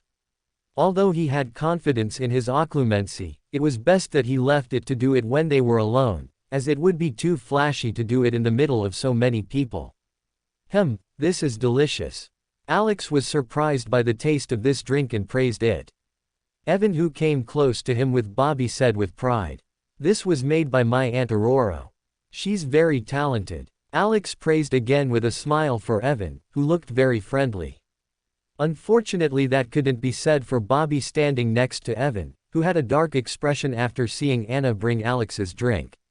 While Alex was talking with Anna and Evan, Jean and Professor Xavier were talking while looking at Alex in amazement. "Do you think he's a mutant, Professor?" Jean asked curiously, as she still couldn't hear Alex's residual thoughts. Of course, just in case she opted not to actively read Alex's thoughts, as that might alert him and invite unnecessary hostility. Professor Xavier looked at Alex thoughtfully. He was surprised that he was feeling the same thing as Jean about Alex's mind, as he couldn't hear anything even if he released some of his telepathy control. Considering that his telepathy was several times more powerful than Jean's, it already demonstrated how powerful Alex's basic mental defenses were. But unlike Jean, Professor Xavier's curiosity made him decide to take a quick peek into Alex's mind, to make sure he wasn't a threat. Using mental power, Professor Xavier found it strange that invading Alex's mind was easier than he imagined. But contrary to what he imagined, he still couldn't see Alex's thoughts, and he was in a dark corridor. Confident in the strength of his telepathy, Professor Xavier started to follow the corridor, wondering what could happen, until he felt that a large truck tire was falling towards him. Looking around, Professor realized that he was surrounded by these truck tires. Without thinking twice, he turned around and tried to run away to take as little damage as possible, but still a big tire hit the professor in the back. As he was floating, the tire made him fall to the ground, which happened to be full of pieces of wood with iron nails pointed upwards, which caused great injuries to the professor when they trapped the rubber of the tire holding his back to the ground. Despite the pain, with a little mental power, the professor pushed the tire that pinned him to the ground and went back the way he entered Alex's mind. With his power, the professor was confident he could pass through this tunnel fast enough to be barely hit by those tires, but he knew that the more mental power he used, the easier it would be for Alex to detect that he was in his mind, so the professor preferred to get out of Alex's mind and keep things as they were. Upon returning to the real world, the professor felt his mind a little tired. Despite being hit by 2 weak traps, it still caused some mental stress for the professor. These traps were copied by Alex from Fortnite Save the World, the Fortnite tower defense mode that Alex played in his previous world. Using the knowledge of occlumency, he created the trap corridor, which worked exactly as he planned. If the professor saw a big wall in front of him, the probability of the professor trying to break that wall bit by bit was very high, but seeing an open corridor to the inside of Alex's mind, he decided to follow the corridor, which was overloaded with traps. The tire traps in the ceiling and the nailed boards were just the most basic traps Alex placed at the beginning of the hallway, as they wouldn't take as much work to repair and would be enough to kick out weaker mentalists. The deeper the opponent went, the more powerful the traps. Jean saw the professor's tired expression and understood what he had just done. Worried, she looked at Alex and saw that he was talking to the other mutants as if nothing had happened, which made her sigh in relief. Mutants were already very discriminated against. Although he didn't know they were mutants, Alex was one of their few normal friends. If he was offended by the professor's intrusion, she would be very angry. In fact, Alex noticed the professor's invasion, but he chose to ignore it and let the professor be the first test subject for his occlumency defenses, and as he imagined, that was perfect. He made these defenses to deal with Anna's powers, which were as raw as a point-blank cannon shot, while the professor's invasion was more subtle, like multiple shots from a silenced pistol with infinite ammo. As much as the two attacks represented danger, the damage Alex was preparing to deal with Anna was much greater than the professor's. "One day I will teach you," Evan said excitedly to Alex. "Of course. I'll think that's cool." Alex responded by smiling positively to Evan's offer to teach him to skate someday, after Alex said he had never ridden one. "How about, want to come with us, Anna?" Alex turned towards her and said with a smile. Anna didn't think twice and nodded, happy with the invitation. "I want." The one who wasn't happy was Bobby, who was getting more and more furious with Alex, who even managed to arrange a date with Anna in front of him, something he never managed. "Hey guys, let's play darts." Kitty squealed excitedly as she brought out a large target and a box of darts. Hearing this, the young people got excited and approached. Anna looked at Alex and asked worriedly, "Do you want to play?" Alex didn't understand why she was worried and was about to accept it, but Bobby spoke first. "Or are you scared?" Bobby said with a cocky smile. Alex. Confused, Alex looked at Anna trying to understand where he offended Bobby for him to act this way towards him. Anna just sighed, knowing Bobby wanted to prove his fragile masculinity in front of her and try to humiliate Alex. "Let's play, sounds like fun." Alex just shook his head and ignored Bobby, just looking at Anna as Evan was already heading towards Kitty. Anna was a little worried. As an X-Men, practically everyone there received combat training, both to deal with hand-to-hand combat and to deal with ranged combat, that is, their aim was very high. Especially Bobby, who had the power to control ice, as he normally threw ice from afar, his aim was even better than most of the other students. While she didn't care about Alex being worse than other people at the prank, she also didn't want Bobby to use it to try to humiliate Alex, who was her guest. "Well, you seem confident, do you have any secrets?" she asked, noticing the expression on Alex's face that didn't look like he was just going for the fun of it. "How about a bet?" Alex smiled, showing teeth that Anna found very cute. "What bet?" she asked as she crossed her arms, already imagining what he intended to bet. Seeing that when Anna crossed her arms, her already big breasts got even bigger, Alex thanked her for not taking off her sunglasses and looked away before answering. "If I win, you'll take a ride with me in my car." Anna heard Alex's bet and really liked the idea. If he'd asked her this without a bet, she'd probably have taken it, but since it was a bet, it made it a lot more fun for her. "Okay, what if you don't win?" Alex put his hand on his chin and thought for a while. "How about I let you make a wish? After all, I already made my wish in case I win." Anna thought for a moment and nodded excitedly. "But it'll just be a car ride, no big deal, okay." Alex knew that even though Anna was shy, this request was not due to her shyness, but rather out of fear of hurting him with her powers. Then he showed confidence and answered seriously. "Don't worry, I won't do anything you don't want." Hearing that, Anna had a small smile on her face and said as she walked towards Kitty. "So let's go." Bobby, who wasn't far away, heard their bet and got even angrier, to the point where the temperature around him was rapidly dropping. "How?" Kitty had a shocked expression as she looked at the target. Not only was Kitty like this, but all the other kids were the same way. To make things more fun, they determined that they would play the game in a championship format, where if a person was eliminated they would lose the chance to continue competing, and only the winners of the previous rounds would remain. Matches were decided at random, so it was pretty fair. Usually when young mutants played, they used their powers to help, which made it even more fun. But since Alex was among them today and the professor warned that Alex didn't know they were mutants, they decided that this would be a game without powers. After all, theoretically it would be unfair to compete with Alex, who was just an ordinary human, while they used powers.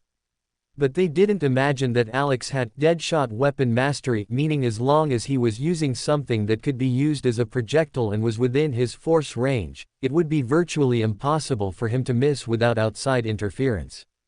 While the youngsters were struggling to hit the bullseye, Alex was hitting at least 30% of the time, with the other 70% being when he hit the ring next to the bullseye.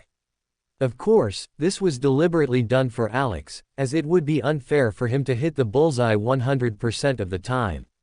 After winning 2 games, Alex found himself up against Bobby. "Hey, Bobby is playing really well too.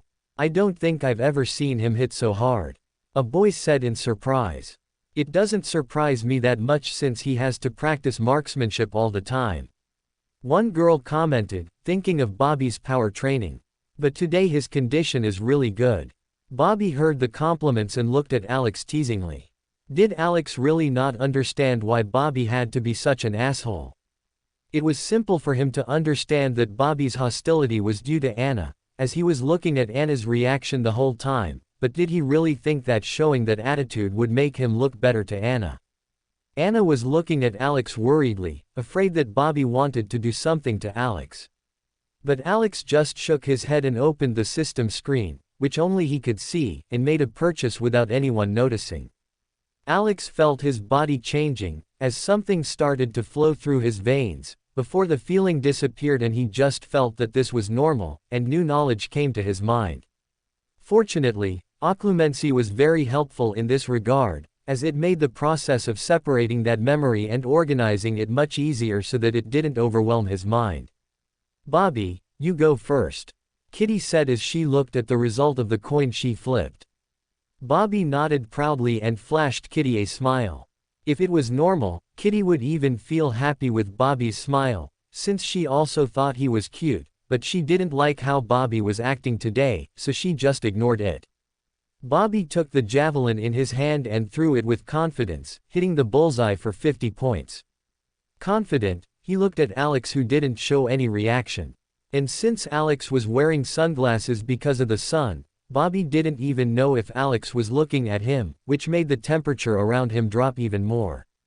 Snorting, Bobby ignored Alex and threw the next 2 darts, hitting bullseye in the center ring, earning him 125 points. "Damn, Bobby is playing great," the boys commented excitedly. "Go Alex, you can do it." Anna couldn't stand it and said an encouraging phrase to Alex. Hearing this, Alex looked at her and smiled. Bobby was even more furious when he saw this, since although it felt good to be praised by others, the one he wanted to praise himself was Anna, making the temperature drop even lower. Taking the 3 darts, Alex didn't think too much and threw it, hitting the inner red part of the 20-point zone, that is, the 20 points were tripled to 60 points. Whoa! Viewers were excited. "Damn, how lucky. He managed to hit the spot worth the most points," a girl said excitedly. Kitty saw this and was surprised, as she realized that Alex had always targeted bullseye. Did he get mad at Bobby and lose control? She wondered, confused. But to everyone's surprise, not only did Alex hit that spot once, but all 3 darts hit the same spot, making Alex hit 180 points. "Damn it, how did he do it?" Evan commented, shocked. "Damn it, at first I thought it was luck, but hitting the same spot 3 times shows that he did it on purpose." One girl was shocked. As they were playing with the rules that whoever scores 301 points first would be the winner, Bobby was furious to learn that he would likely lose in the next round and would just play to act like a clown. The temperature dropped once more, but this time Bobby glared at Alex so angrily that he ran towards Alex, wanting to punch him.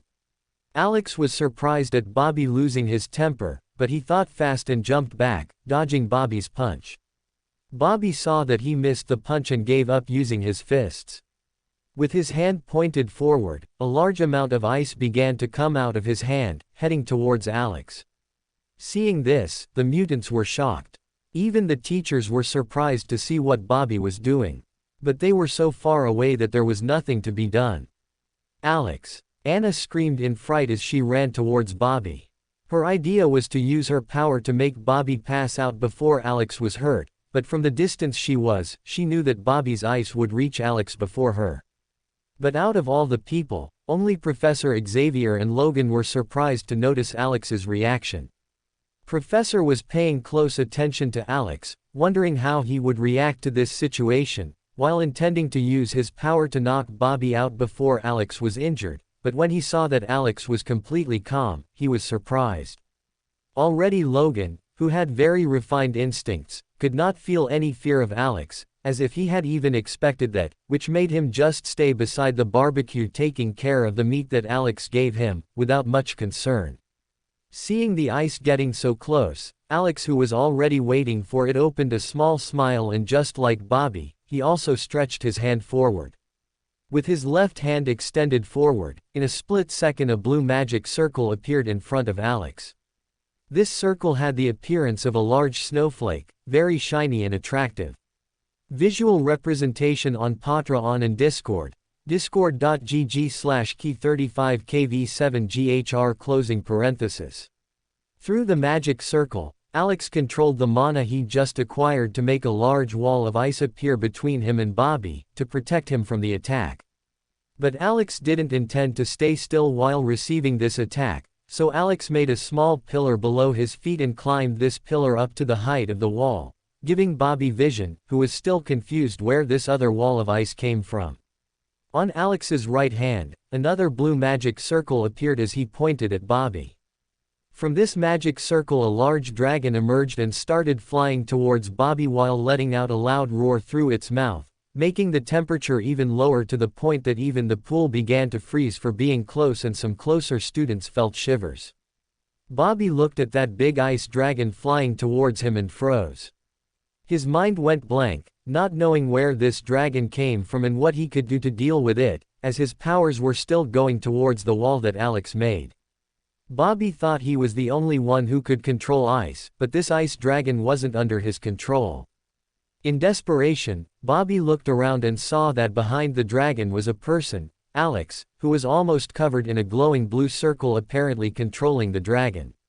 Alex only intended to let the dragon inflict a minor wound on Bobby before canceling, but looking to Bobby's side, Alex saw Anna with a startled expression, which made his heart stop for a second before he raised his hand and commanded the dragon to fly to the sky. That dragon was one of the most powerful spells he learned when he bought Grey Fullbuster Ice Magic a few minutes ago. Luckily the package also came with Grey's knowledge of ice magic, and luckily without the downside of the boy's habit of taking his clothes off. Grey had the strength very close to an S-class mage in Fairy Tail, but because he wasn't mature enough, he just had to be content as an ordinary mage. But in Alex's hands, that magic blossomed beautifully. Seeing that Bobby was no longer attacking, Alex controlled the ice dragon to land calmly next to where they were, and cancelled the magic circle, making the dragon stop moving and just stand like an ice statue, just like the wall of ice he made to defend himself against Bobby. Since Alex didn't want the others to get cold, he used the magic circle to absorb the ice from the pillar and ice wall, and to the onlookers' surprise, even the ice that Bobby used to attack was also absorbed by the magic circle from Alex. Seeing how surreal this was, everyone was shocked. Even Professor Xavier and Logan, who were calmer, were surprised as they looked at Alex. The first person to react was Anna, who ran to Alex to check if he was hurt. "Is everything okay, Alex?" She looked over his body looking for any injuries, but apart from a few small snowflakes that got on his clothes, Alex was perfectly fine. Alex saw Anna's concern and had an idea. This time, a small magic circle appeared in his left hand, causing a thin layer of ice to appear in his right hand, which he used to poke Anna's forehead. Feeling the icy touch on her forehead, and seeing that Alex was perfectly fine, Anna was speechless as an indescribable feeling surged through her. She noticed that Alex was careful not to touch her directly, which meant that Alex already knew about her powers, but the affection that Alex had for her this whole time, even if he already knew about it, made Anna stay very happy. And thinking about the sensation of the touch on the forehead, although it felt a little cold, the sensation was the same as if his hand had touched it, since the layer of ice was very thin. Shocked, she looked at his left hand, which was controlling a beautiful glowing blue circle, and his right hand, which was covered in a thin layer of ice, and looked at him doubtfully. Alex caught Anna's gaze and smiled at her as he extended his right hand towards her. Anna was a little afraid to take Alex's hand, but seeing his cute and confident smile, Alex couldn't resist and gave his palm a light touch. Seeing that he was perfectly fine, Anna was bolder and placed her hand fully in his palm, perfectly feeling his big fingers holding her small and delicate hand as if it were a dream. Ignoring the temperature of his hand, which was a little cold, otherwise she felt all the sensations of holding a real person's hand. Of course, this layer of ice was so thin that it took Alex a lot of control to keep it active. Grey didn't even have such fine control, to the point that every now and then Anna's skin touched Alex's skin, which caused her powerful power to enter his mental defense and destroy everything for a split second, but he soon it made ice to cover the place the hides had touched, and his mind began the process of repairing the traps. If it was anyone else, that simple fraction of a second of touch would be enough to completely knock them out, but because of occlumency, Alex was able to handle it just fine. Seeing that Alex was using the ice to hold Anna's hand in a way he never imagined he could, Bobby became dizzy and fainted with rage. If he had known it was possible to do this, he would have created ice gloves a long time ago and used it to win over Anna. Unfortunately, he didn't know that his control over the ice was miles away from what was needed to get close to what Alex was doing. If he just made a thick layer of ice, Anna wouldn't feel a thing, and it would just feel uncomfortable to touch it, as it would freeze her hand. So wouldn't it be better to wear leather gloves? But neither Alex nor Anna thought about him. While Anna patted Alex's hand like a child with a new toy, Alex just looked at her with a smile.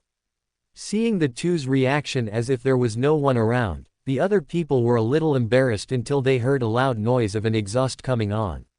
Recognizing the sound of Bee's exhaust, Alex snapped back to reality and looked around in embarrassment.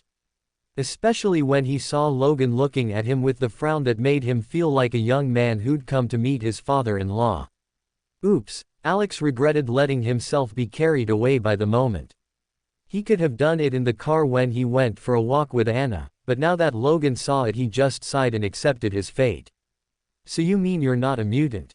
Professor Xavier asked Alex in surprise, as he thought the only explanation for Alex's powers was the X gene mutation. As for the glowing circles, he just thought it was part of the mutation, like another way to manifest his powers. Alex, who was sitting next to Anna, still holding her hand, smiled a little and replied as he tried to ignore Logan, who was cutting a piece of meat more aggressively than necessary while looking at him with bloodthirsty eyes. No, I'm not a mutant. Actually, this is magic. Magic? Aurora asked in surprise, as she already saw magic rituals when she was in Africa, although the magic she saw wasn't as powerful as Alex's magic. Nodding, Alex continued. Yes, it's called ice magic. Not only is there ice magic, there is also fire magic, lightning magic, among many other different types of magic. Even spells that use zodiac keys to summon spirits to help in battle. Alex decided to just tell them about fairy tales magic, as he knew they couldn't confirm any of it anyway. Hearing about lightning magic, Aurora's eyes sparkled as she asked in an excited voice. Do you know lightning magic?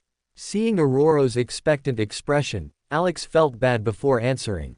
Unfortunately, I haven't learned it yet, as it's too complicated. But I intend to learn one day.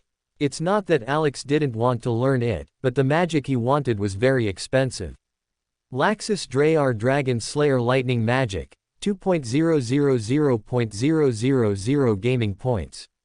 Laxus magic was twice the price of Natsu's magic, and for Alex, who only had 5 million GP, that price was still too expensive for him to casually pay. When Aurora heard that Alex didn't know lightning magic, she was a little disappointed, but when she heard that he was interested in learning, she felt better. If you want, I can help you study something related to lightning, as I can control it. Aurora offered with a beautiful smile. Alex was grateful for her intention, though he knew it would hardly help, but perhaps he could help her with training after he learned magic from Laxus. Thanks a lot. If I need help, I'll let you know. Alex responded with a smile. Seeing their interaction, the professor also made a suggestion. If you're interested, Alex, you can join us sometime for training. All of the boys here are mutants, and we conduct training with everyone so that the abilities don't get out of control. Alex just nodded, not saying much. How did you know I was a mutant and you couldn't touch me?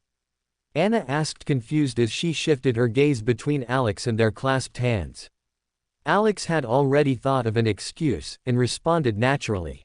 Actually, I noticed that you avoided physical contact with anyone, so I thought you had cleanliness OCD.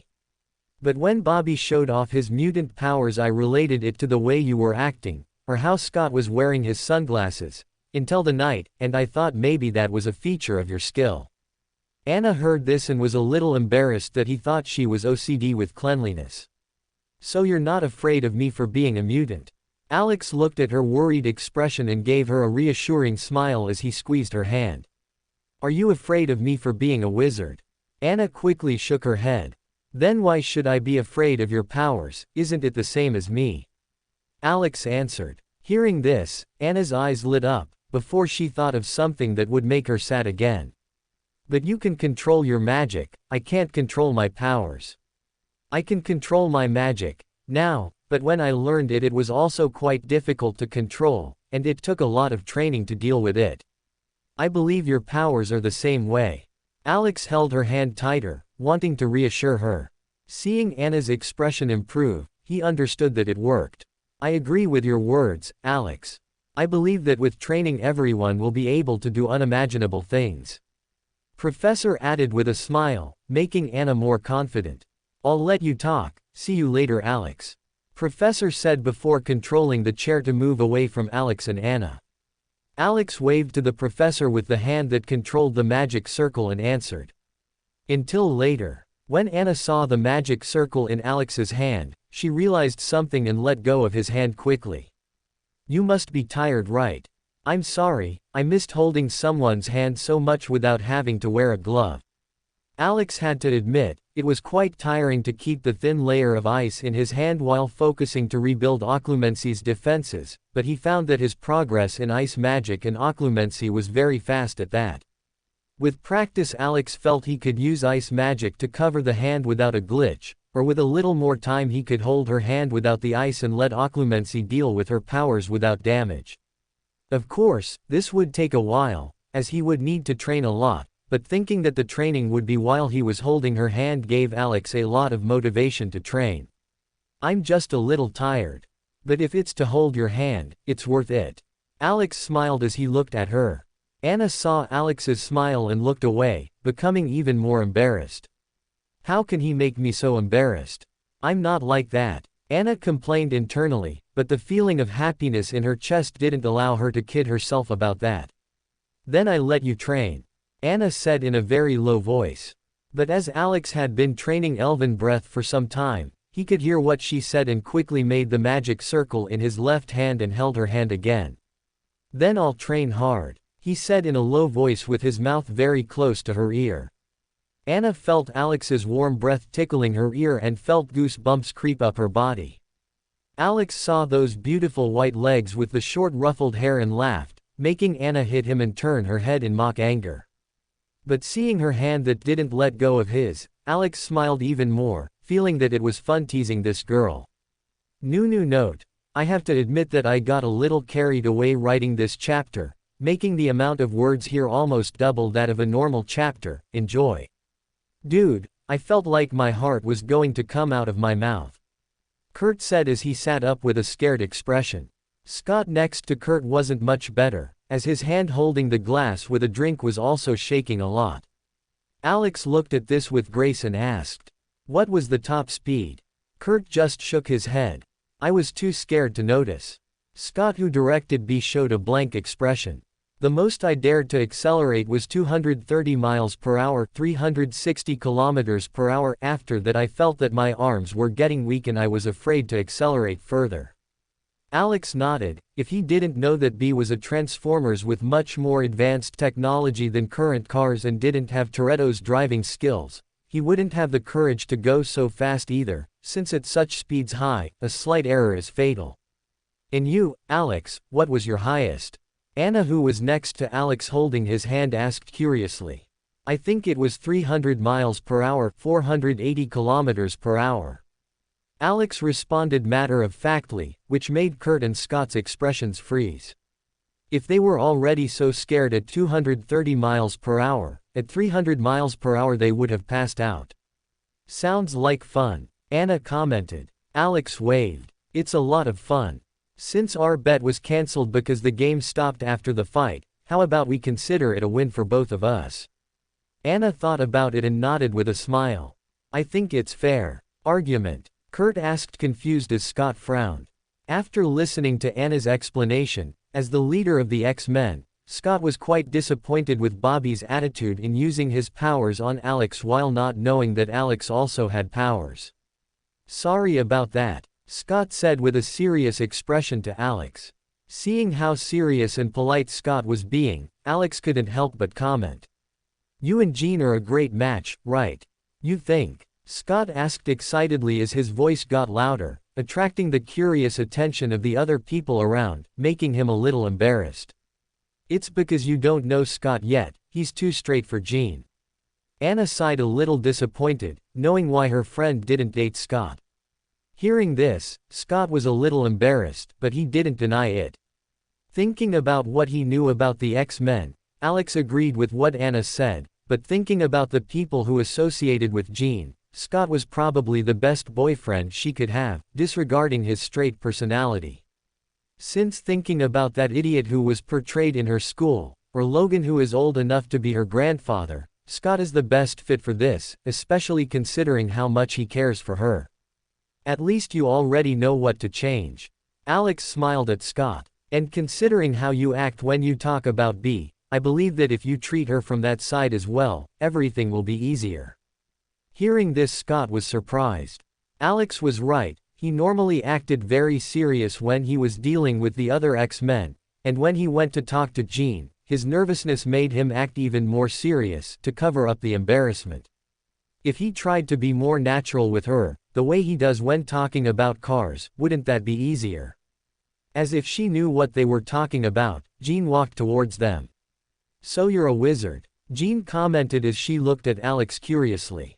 I thought you were a mutant the first time we met. Due to my mind, Alex points to his head with his left hand, which still glows with the magic circle. I felt your intrusions when we first met, but when I realized they were involuntary I didn't pay much attention to the matter. Jean was taken aback by Alex's revelation. So you always felt it? Alex nodded. And do you have any tips on how to deal with this? She asked a little frustrated. Honestly, some, Alex said, earning a surprised expression from Jean. I believe that the best short-term solution is to spend your mental energy to get rid of the excess you have overflowing in your head. This excess is responsible for invading the minds of others unconsciously. After hearing this, Jean was disappointed again. But who would let me invade their minds willingly? Everyone has secrets they want to keep. I wouldn't even want to know anyone else's secret. Someone with good mental defenses who could protect their memories while you expend your energy. Alex responds with a smile. Seeing Alex's smile, Jean quickly understood. You can. Nodding, Alex agreed. Despite knowing how powerful Jean was due to the Phoenix Force in her body, it was currently in a dormant state, or perhaps sealed away by Professor Xavier, so Alex had confidence in his occlumency to deal with it. But that will be a little painful. Alex commented. My defenses are for offense, so they fight back a little bit. How long do you think this will last? Jean asks. I think a week. Alex deduces with his knowledge of occlumency. It is worth it. Jean thought excitedly. She was so tired of having to listen to others' thoughts for so long that she really felt it was worth it. Nodding, Alex let go of Anna's hand, much to her chagrin, for him to recover some mana before Jean attacked, just in case. Upon learning what Jean was going to do, Professor Xavier also came to keep an eye on her. Aware of the power of Alex's defenses, he also thought that this could be useful. To everyone's surprise, after 5 minutes with her brow furrowed trying to invade Alex's mind, Jean opened her eyes with a slightly tired expression, but not hearing anyone's thoughts, she felt at peace. Thanks, Alex. She thanked her in a slightly weak voice, which Alex just nodded. Her attack was pretty potent. He would have to spend some mana on occlumency to recover the traps that were activated or destroyed by her, but nothing that was so exhausting. If it was Professor Xavier attacking, then Alex would have to deal with it for a long time, due to the difference in mental power between the two. The rest of the afternoon passed very peacefully. Everyone was shocked at how delicious the meat Alex had brought was. Even Logan, who was furious with Alex holding Anna's hand, grunted a little at the great taste of the meat. Beside B, Alex and Anna were holding hands. How about, what did you think of the barbecue? Anna asked expectantly. I had a lot of fun, and I loved my new training method even more. He said as he lifted her hand that was holding his, making Anna smile. So, when are you going to pay me your share of the bet? She asked as she looked at B excitedly. I think we can do something this week. I don't know much about the area, so you'd have to show me somewhere nice. He replied. Okay, I'll think of something then.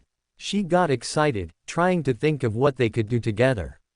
Without her noticing, Alex lifted their clasped hand and used his fingers to tuck her hair behind her ear as he closed the distance between them. Looking forward, Anna was shocked to see Alex approaching her. Suddenly, her heart started to race a lot, but the anticipation grew more and more when looking at his mouth. Realizing that very close there was a thin layer of ice appearing on his lips, Anna didn't hesitate anymore and approached him too, making their lips meet. Despite Alex's icy lips, Anna felt Alex's skin perfectly, really giving her the feeling of a kiss, which was always a great trauma in her heart. Anna has only kissed her life, and that's when her powers awaken, sending the boy she kisses into a coma. When that happened, Anna was traumatized, never again having the courage to get that close to someone of the opposite sex, much less the thought of kissing someone. But Alex broke down her defenses from other guys a little bit, and when she saw that he managed to hold her hand, the great walls she'd made came crashing down as well. Feeling Alex's kiss, Anna wanted to cry, but she held back so as not to spoil the mood. Although the kiss was just a peck, since if their tongue touched her powers would activate in Alex, he still put his hand around her waist and pulled her body closer to him, being careful not to touch her legs. On his skin. Anna's legs were beautiful, but they were deadly for his current level of control in occlumency. And since he had closed the buttons on his shirt, even if it touched his chest, he would be protected by the shirt. Even if it was just a peck, feeling Alex hugging her so close as their lips touched made Anna's legs go weak as her heart warmed. The two stayed like that for a few minutes, just holding each other as they kissed non-stop. Unfortunately, Alex had to put an end to it. "I think we should stop, otherwise I won't be able to control myself to just keep kissing." Anna flashed a mischievous smile at him, as she was feeling something hard on his waist during the hug after they started kissing. This wasn't something just with Alex, as she also knew that if they continued she wouldn't be able to take the fire she was feeling and would attack him, as she also had a little change in her waist, mostly feeling the hard part of him rubbing against her. Fortunately, the bathing suit covered wet spots. After Alex left, Anna didn't speak to anyone and ran to her room, both to not let anyone notice anything was wrong, and to take off Jean's bathing suit and not let it get any more wet. Alex's motivation to develop games was even greater now, as he saw that Voldemort's occlumency cost 1 million GP, which would probably be enough for him to be able to have longer touches with Anna. It probably wouldn't be enough for them to have sex, since he doesn't know if that level of occlumency would be enough for him to last for more than a few minutes, but for more intense kisses and bolder touches that would be enough. After all, he didn't want to touching certain parts of it with an ice-covered hand, as ice is quite numbing, which would probably get in the way a lot. Curious, Alex glanced at his dashboard. Minecraft. 65 million games sold minus $1.3 billion. Average time played, 6 hours. Available gaming points, 5.000.000. Looking at the $1 billion earned from Minecraft sales alone, Alex already started losing the sense of seeing the money number going up, but seeing the 5 million GP got Alex excited. It took a lot of restraint not to spend 1 million GP to buy Voldemort's occlumency while kissing Anna, but he knew better than to save that for just in case there was ever a need. While he ate, he and Anna exchanged many messages. Alex felt that after today's barbecue, their relationship had risen to another level, so he intended to prepare a present for the next time they went to see each other, as he intended to ask her to date. Taking advantage of some of the early hours to develop more Fortnite, Alex saw that the game was practically ready, so he had an idea. "I think releasing some beta keys can help hype the game." Alex thought, interested. Curious, he went to the Twitch website and saw that Minecraft had 4 million viewers while over 3,000 people were streaming the game, due to how easy it was to livestream while playing it. Observing the top 50 streamers with the most viewers, Alex decided that these would be the lucky ones to participate in the beta game that would take place tomorrow, with each one having an invitation to a friend, since the tournament would be in pairs. "I think a prize for the winner might be nice, right?" Alex thought, interested, and decided to make a custom backpack for the first place. Ned had managed to become the mayor of Hypixel, and with the ideas he had, players really felt that the game had become even better, which gave him a lot of satisfaction. Beside him was Petter, looking at the items listed on the auction and looking for something that might interest him, but unfortunately he had already bought everything he wanted.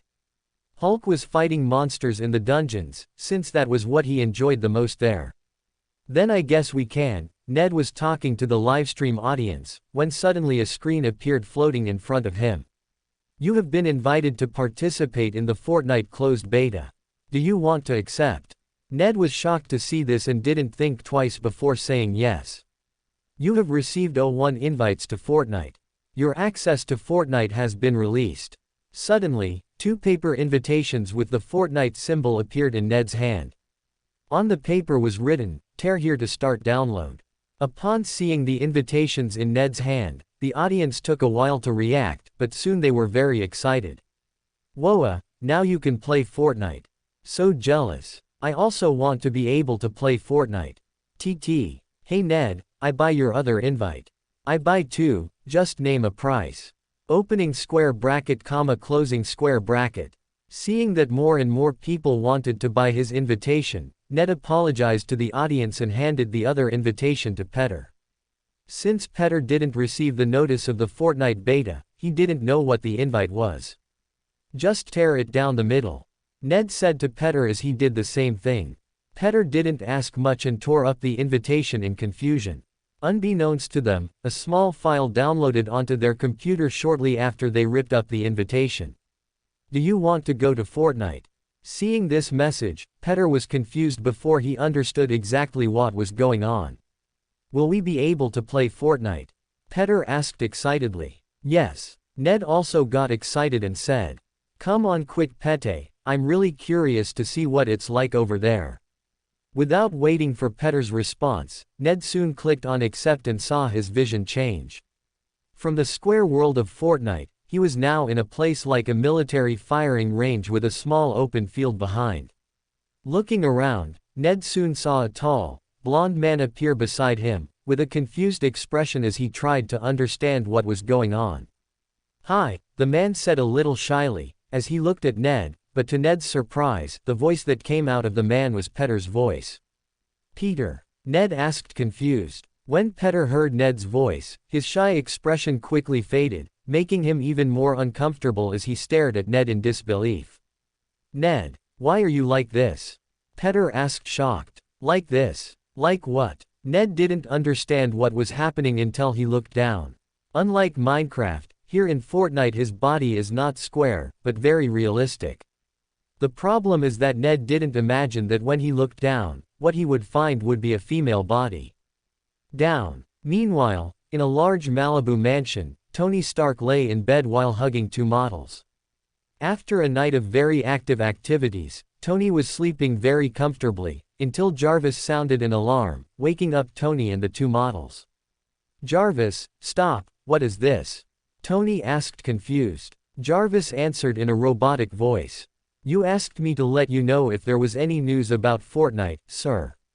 According to news on the internet, 50 streamers were selected to test the game and received an invite of friend ticket. Of these 50 streamers, 3 of them decided to hold online auctions to sell the ticket they received. What do you want to do? Hearing it was about Fortnite, Tony soon lost sleep and got up, much to the dismay of the 2 models lying on his bed. Secure me a ticket, Jarvis. Tony ordered as he headed to the lab. He had lost sleep, and now he intended to research Fortnite, both for the virtual reality technology and to find out if this company, Mojang, was crazy enough to actually use his armor in the game. So, what should we do here? Petter asked Ned, confused as he looked around. Ned was also quite confused, not knowing very well what he would have to do. Fortunately, a few seconds later a screen appeared floating in front of them. Welcome to Fortnite. This location is the hub where you can invite up to 3 friends to form a team. With the team formed, you will be able to join the queue to play with other players. Since you are participating in the beta version of the game, online game functions will be temporarily disabled. We won't be able to play. Ned was confused as he wondered what was the point of inviting him to the game if he couldn't even play. But imagining this doubt, another screen appeared next. Here the player can participate in training on Fortnite features and game mechanics. In 13 hours, 57 minutes and 21 seconds a tournament will start between the 100 participants of the closed beta. Take your time to learn about the game, limited prizes will be awarded. So there's going to be a tournament. Peter was excited. But Ned noticed something else. Apparently the tournament prize will be a limited item, meaning this will probably be as rare for Fortnite as the Ender Dragon skin is for Minecraft. Hearing this, not only was Peter shocked, but the millions of people watching the livestream were stunned as well. They knew how important the Ender Dragon skin was in Minecraft, so seeing that they missed out on getting that award in Fortnite left a lot of people a little disappointed. Do you want to start the tutorial? A window appeared for Ned and Peter. With nothing much to do, the two accepted. After a second, the two found themselves on a school bus. What is this? Are we going to the battlefield by bus? Ned asked confused. But soon Peter replied shocked. Ned, look out the window. Ned looked at the window and froze. Unlike Minecraft where they saw the world as blocks, even though the graphics were a little realistic, it still looked like an animated world. But Fortnite was different, although it still looks a little cartoony. Alex made it very realistic using the game engine Battle Royale AAA. So when Peter and Ned were talking, it was like there really was a person in front of them. This was a little weird for Ned, who was looking at a tall blonde man with Peter's baby voice, but it was even weirder for Peter, who was seeing a pretty woman with brown hair talking with the voice of his friend Ned. When Ned looked out the window, in his mind what he was seeing was the real world. A small one full of little dots like cities, jails, for some reason a giant wooden chair and various other things. This is the bus that will take players into battle. You and your companions can make marks on the map just by thinking about it, thus forming a pillar of colored light where you have marked it, so that communication about locations is facilitated. Try to mark it on the map. Upon reading this, Ned looked at the strange giant chair and thought of marking it there. In just a second a red symbol appeared, and at the same time a blue symbol appeared elsewhere, indicating that Peter had also succeeded. Very good. On the bus you will have 60 seconds to decide to jump. If the 60 seconds are up and you are still on the bus, all the windows will open at the same time sucking all the remaining players out to be ejected. You have 20 seconds to jump. You have 19 seconds to jump. Watching the countdown, Ned was startled to look down, while Peter was still a little better, as he wasn't too afraid of heights. Come on Ned, looks like fun. Peter said excitedly as he moved to the front door of the bus, which had a light indicating they could jump. Ned tried to calm down as he took shaky steps towards the bus door. Lol, stop being scared Ned, jump. Damn, I wouldn't dare to jump from there ever, it's too realistic. I think I don't need to bungee jump anymore and I can just have fun in this new game LMAO. Opening square bracket comma closing square bracket. Seeing the onlookers mocking him, Ned took a deep breath and started running towards the door, even surprising Peter, who soon went with Ned and jumped right away. WOAAAAAAHHHHH. Ned screamed in fright as he felt the wind in his face and gravity pulling him down faster and faster. Ha ha ha. Ned heard Peter's voice laughing in his ear, as if he were wearing AirPods. Stop laughing, Peter. Ned yelled angrily. While free falling, you can use your body to control where you want to go by leaning over, slowing your fall by staying parallel to the ground, or speeding it up by staying vertical. On your left waist is a glider that will expand when the button is pressed. This will slow your fall speed, allowing you to fly farther. When you reach 100 meters from the ground, the glider will automatically open and attach itself to your body, only closing when you hit the ground, so control your falling speed well so as not to be shot before hitting the ground by players who have fallen further fast. After this initial surprise, Ned and Peter learned that there are weapons on the ground, chests with random weapons, learned how to use healing and shield items, even learned that they can drive cars they find on the street. But their biggest surprise was a blue piece of paper with a pencil on their waist, that if they used this magic paper, they could use resources like wood, bricks or metal to build. Peter spent some time building a wooden house, while Ned used his time to build a brick castle. When they first learned that you could take resources and build them, they thought this Fortnite looked a bit boring since it wasn't that much different from Minecraft, apparently. Until when they were in their houses, shots were heard outside, scaring both Ned and Petter. When they looked out, two people were running while shooting at their houses, running away from a strange purple mist. Damn it, shoot them back, Petter. Ned screamed furiously when he saw that one of his castle walls was destroyed, ignoring that purple mist a little.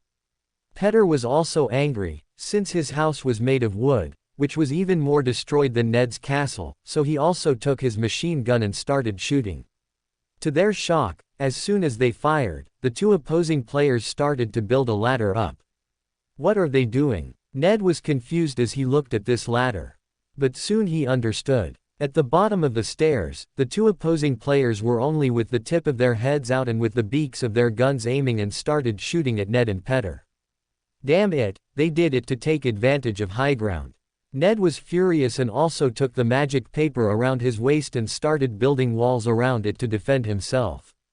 But before any of the four died, the purple mist finally reached them, causing the two opposing players to ignore Ned and Petter and run back, while Ned and Petter felt their breathing getting heavier, and saw that the health bar of them was decreasing. Petter, this fog is poisoned, run. Ned yelled as he broke into a run, leaving his castle behind. Petter also understood this, but instead of running out of the mist, he went back to where they were before. Ned was confused by what Petter was doing, but he trusted his friend and didn't ask any more questions as he continued to run.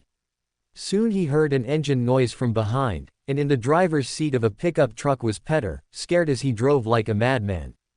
Come in, Ned. Petter grew too. Ned didn't think twice and jumped into the truck bed, while holding a machine gun and looking for those two opponents. His heart was beating so fast that he remembered the Hypixel war. The last time I felt so much adrenaline was when I saw Notch and Herobrine battle. Damn, this is so much fun. Ha ha ha ha. Ned started laughing like a maniac in the back of the truck. This actually looks like a lot of fun. I also want to play. Ned looks like the protagonist of an action movie. Opening square bracket, closing square bracket. The livestream's comments were also shocked by what they were seeing. The amount of viewers on Ned's live rose from 1.2 million to 2.6 million in a short time. Not only on Ned's livestream, but on the other 50 livestreams of the participants invited by Alex, the amount of viewers was also rising in an abnormal way. Minecraft in total has doubled the amount of viewers within minutes of launching the Fortnite beta. News sites were reporting on Fortnite while pundits were analyzing this new game, trying to make sense of all the new things they were seeing. The most excited watching the livestreams were Hypixel's Hunger Games players, as they saw that Fortnite looked like an improved version of the Hunger Games. With weapons, cars, construction and many new features. I want to play Fortnite. One of the top 100 ranked players in the Hunger Games made an emotional tweet. Watching live streams of players playing the Fortnite tutorial, Alex saw that the hype was growing a lot. The enemies the players were facing were bots that Alex made to show players that buildings can be used in battle to gain terrain advantage, both for cover and for a better view. Thinking of those professionals who did several builds per second, Alex just shook his head. Fortunately, most of the players were having fun trying out Fortnite. Only a few players got too scared and managed to die to the bots Alex made. Even though he set the aim of these bots to be terrible, the players managed to be worse. Reminding Alex of a famous quote from his previous world. Don't doubt a player's ability to do shit. Words that Alex considers very wise nowadays. He also found out about the Fortnite invite auction, but he didn't worry about that, as it didn't matter to him who was playing tomorrow. But while that didn't matter to him, Tony Stark managed to corner the auction on one of the tickets, while there was someone very important looking at one of the two tickets left over. Hill, keep an eye on the auction for this ticket and make sure you get one for us. As for the other one, just try your luck, if possible, get both, but we only need one. Nick Fury said seriously to Maria Hill, in front of him.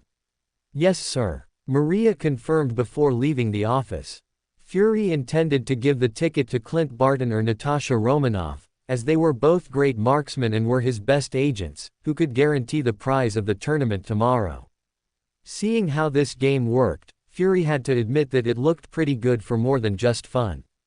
If I put my agents to train playing Fortnite every day for 2 hours, wouldn't that be the same thing as them participating in life and death battles every day? The improvement in each one's strength would be amazing. Nick started to think on this and felt that his idea was increasingly plausible. Unfortunately, the golden apple studies were useless. Whenever a scientist removed a part of the apple, after 5 seconds that part would dissolve and go back to the apple as if nothing had happened. Even if a guinea pig ate the apple, within seconds it would reappear intact. What made them realize that the apple had a connection with Clint was that he could summon the apple back. That is, everything indicated that only he could eat this golden apple and receive the benefits that it provided. After some time of fruitless testing, S.H.I.E.L.D. finally gave up on trying to replicate or clone this golden apple and decided to just study the results of eating it into Clint's body. Luckily nothing went wrong, and the results proved that apple actually doubled his power. Unfortunately for Nick, they failed to learn anything from studying Clint, making all that effort futile. Maybe with the rewards from these games we can make another super soldier. Nick was surprised to think about it and remember Clint's strength. Clint was unaware of his boss's idea of turning him into a super soldier like Captain America, but if he had known he wouldn't have been so affected by it, as the shock he received from eating the golden apple has already completely changed his cognition from the start. What should be possible or impossible in the world? Despite training a lot, Clint's body was still a little thin, but after eating the golden apple, his body received a lot of muscle, making his appearance much more intimidating. Surprisingly, this didn't affect his flexibility, which meant that his arrows remained as agile as ever, but also received a huge boost in the maximum force they could achieve, doubling his attack power. If this golden apple was given to an agent who uses firearms, perhaps the improvement in his combat power would be great, but not as noticeable as Clint, who used his muscles to pull the bowstring. Maybe I should order another bow. Clint gave an embarrassed smile as he looked down at the bow in his hand. This bow was developed by S.H.I.E.L.D. scientists using very advanced engineering concepts, so that with the same amount of force as an Olympic athlete, it could produce 2x more output. All the bow material was expensive and resistant, but in Clint's hand, the line he used to shoot the arrow had burst, causing the rest of the pieces to also suffer the impact and destroy themselves. Whoosh! Suddenly Clint heard the sound of the metal door opening, and he stood up, knowing that to enter his training environment without asking permission it would have to be someone of equal or higher status than him. Seeing the broken bow in Clint's hand, Nick squinted at his eye and sighed. "Did you receive this bow 2 weeks ago?" Clint was a little embarrassed and scratched the back of his head with a smile. "I'll order a better one next. Now I have another task for you." Nick got serious. Clint was surprised that Nick would come to him personally to tell him the task, as he was normally the one who should go to Nick. "Have you heard of Fortnite?" Nick asked as he sat down, making Clint shake his head in confusion. As Nick explained Fortnite to Clint, Ned and Petter finally managed to beat the game. Even though they were playing against bots, the thrill of killing the last pair and feeling time slow down as big golden words floated in front of them made their hearts race. Not only Ned and Petter, but also 35 other streamers managed to beat the bots, while the remaining 15 had some accident and lost the game. To the shock of viewers around the world, after the tutorial was completed, players could play no further. Only a message appeared on the screen. Beta Championship in 13 hours, 27 minutes and 09 seconds. Realizing that they could only play in the championship the next day, the players just hung out in the training area, getting used to the weapons, or the building that the game made available after the tutorial for them to use in the lobby, as this still kept a lot of audience on live streams. In a short time the 3 auctions ended and the winners were decided. Even though their identity was secret, Alex still knew who he was after they used the invitations for the first time. Tony Stark obviously got one of the invites, as few in the world could compete with him for that. Clint Barton also got an invite with government help. While the latter was a bit surprising for Alex, T'Challa, or better known as the Black Panther, Shuri's older brother. Alex thought that maybe Shuri was the third person to get the ticket, since she played a lot of Minecraft, but she probably wasn't very interested in the gun battles so overdue while she had access to so many weapons in Wakanda that it seemed like child's play. Her brother, on the other hand, probably came just to test with political interest. A great weapons developer, a secret agent and a king of a country. That was a combination that didn't even give Alex any doubt that any of them would fail the tutorial, so Alex thought he'd have a little fun, especially when he saw that Tony Stark's narcissist opened a Fortnite livestream while in the tutorial lobby. Gaiman said it would sue the game's developers. With a mischievous smile on his face, Alex also logged into Fortnite and soon found Tony's IP, while watching Tony's livestream waiting for him to start the tutorial. Above Alex's head there was no name, as this was not Minecraft, which showed the name above enemy players' heads, but seeing Alex's appearance, 99% of Minecraft players would recognize this skin immediately. With black shoes, gray pants, a slightly baggy brown shirt. The clothes were quite simple, but what made this iconic was a red cape on this player's back, which instead of a creeper's face, had changed to a golden logo that became extremely famous in the world. The logo of Mojang, the company that developed Minecraft and Fortnite. The cape swayed in the wind with much more realistic physics that Minecraft could provide players with, looking like real life. On his face was a neatly trimmed black beard, which matched the long black hair above that person's head. Each of these features were very common, but when you put them all together you became one of the most famous characters in the world of Minecraft, Notch. Unlike Minecraft's boxy look, Notch in Fortnite looked like a real person, with real proportions and appearing to be in his 30s, the age Minecraft players imagined him to be.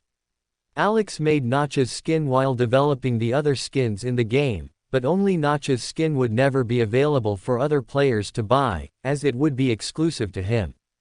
As for Herobrine's skin, Alex already had plans for it in the future. Now yes, with Notch's true appearance, Alex noticed that Tony started the Fortnite tutorial and went to watch. "Let's have fun, Tony." Alex chuckled as he joined Tony's tutorial server.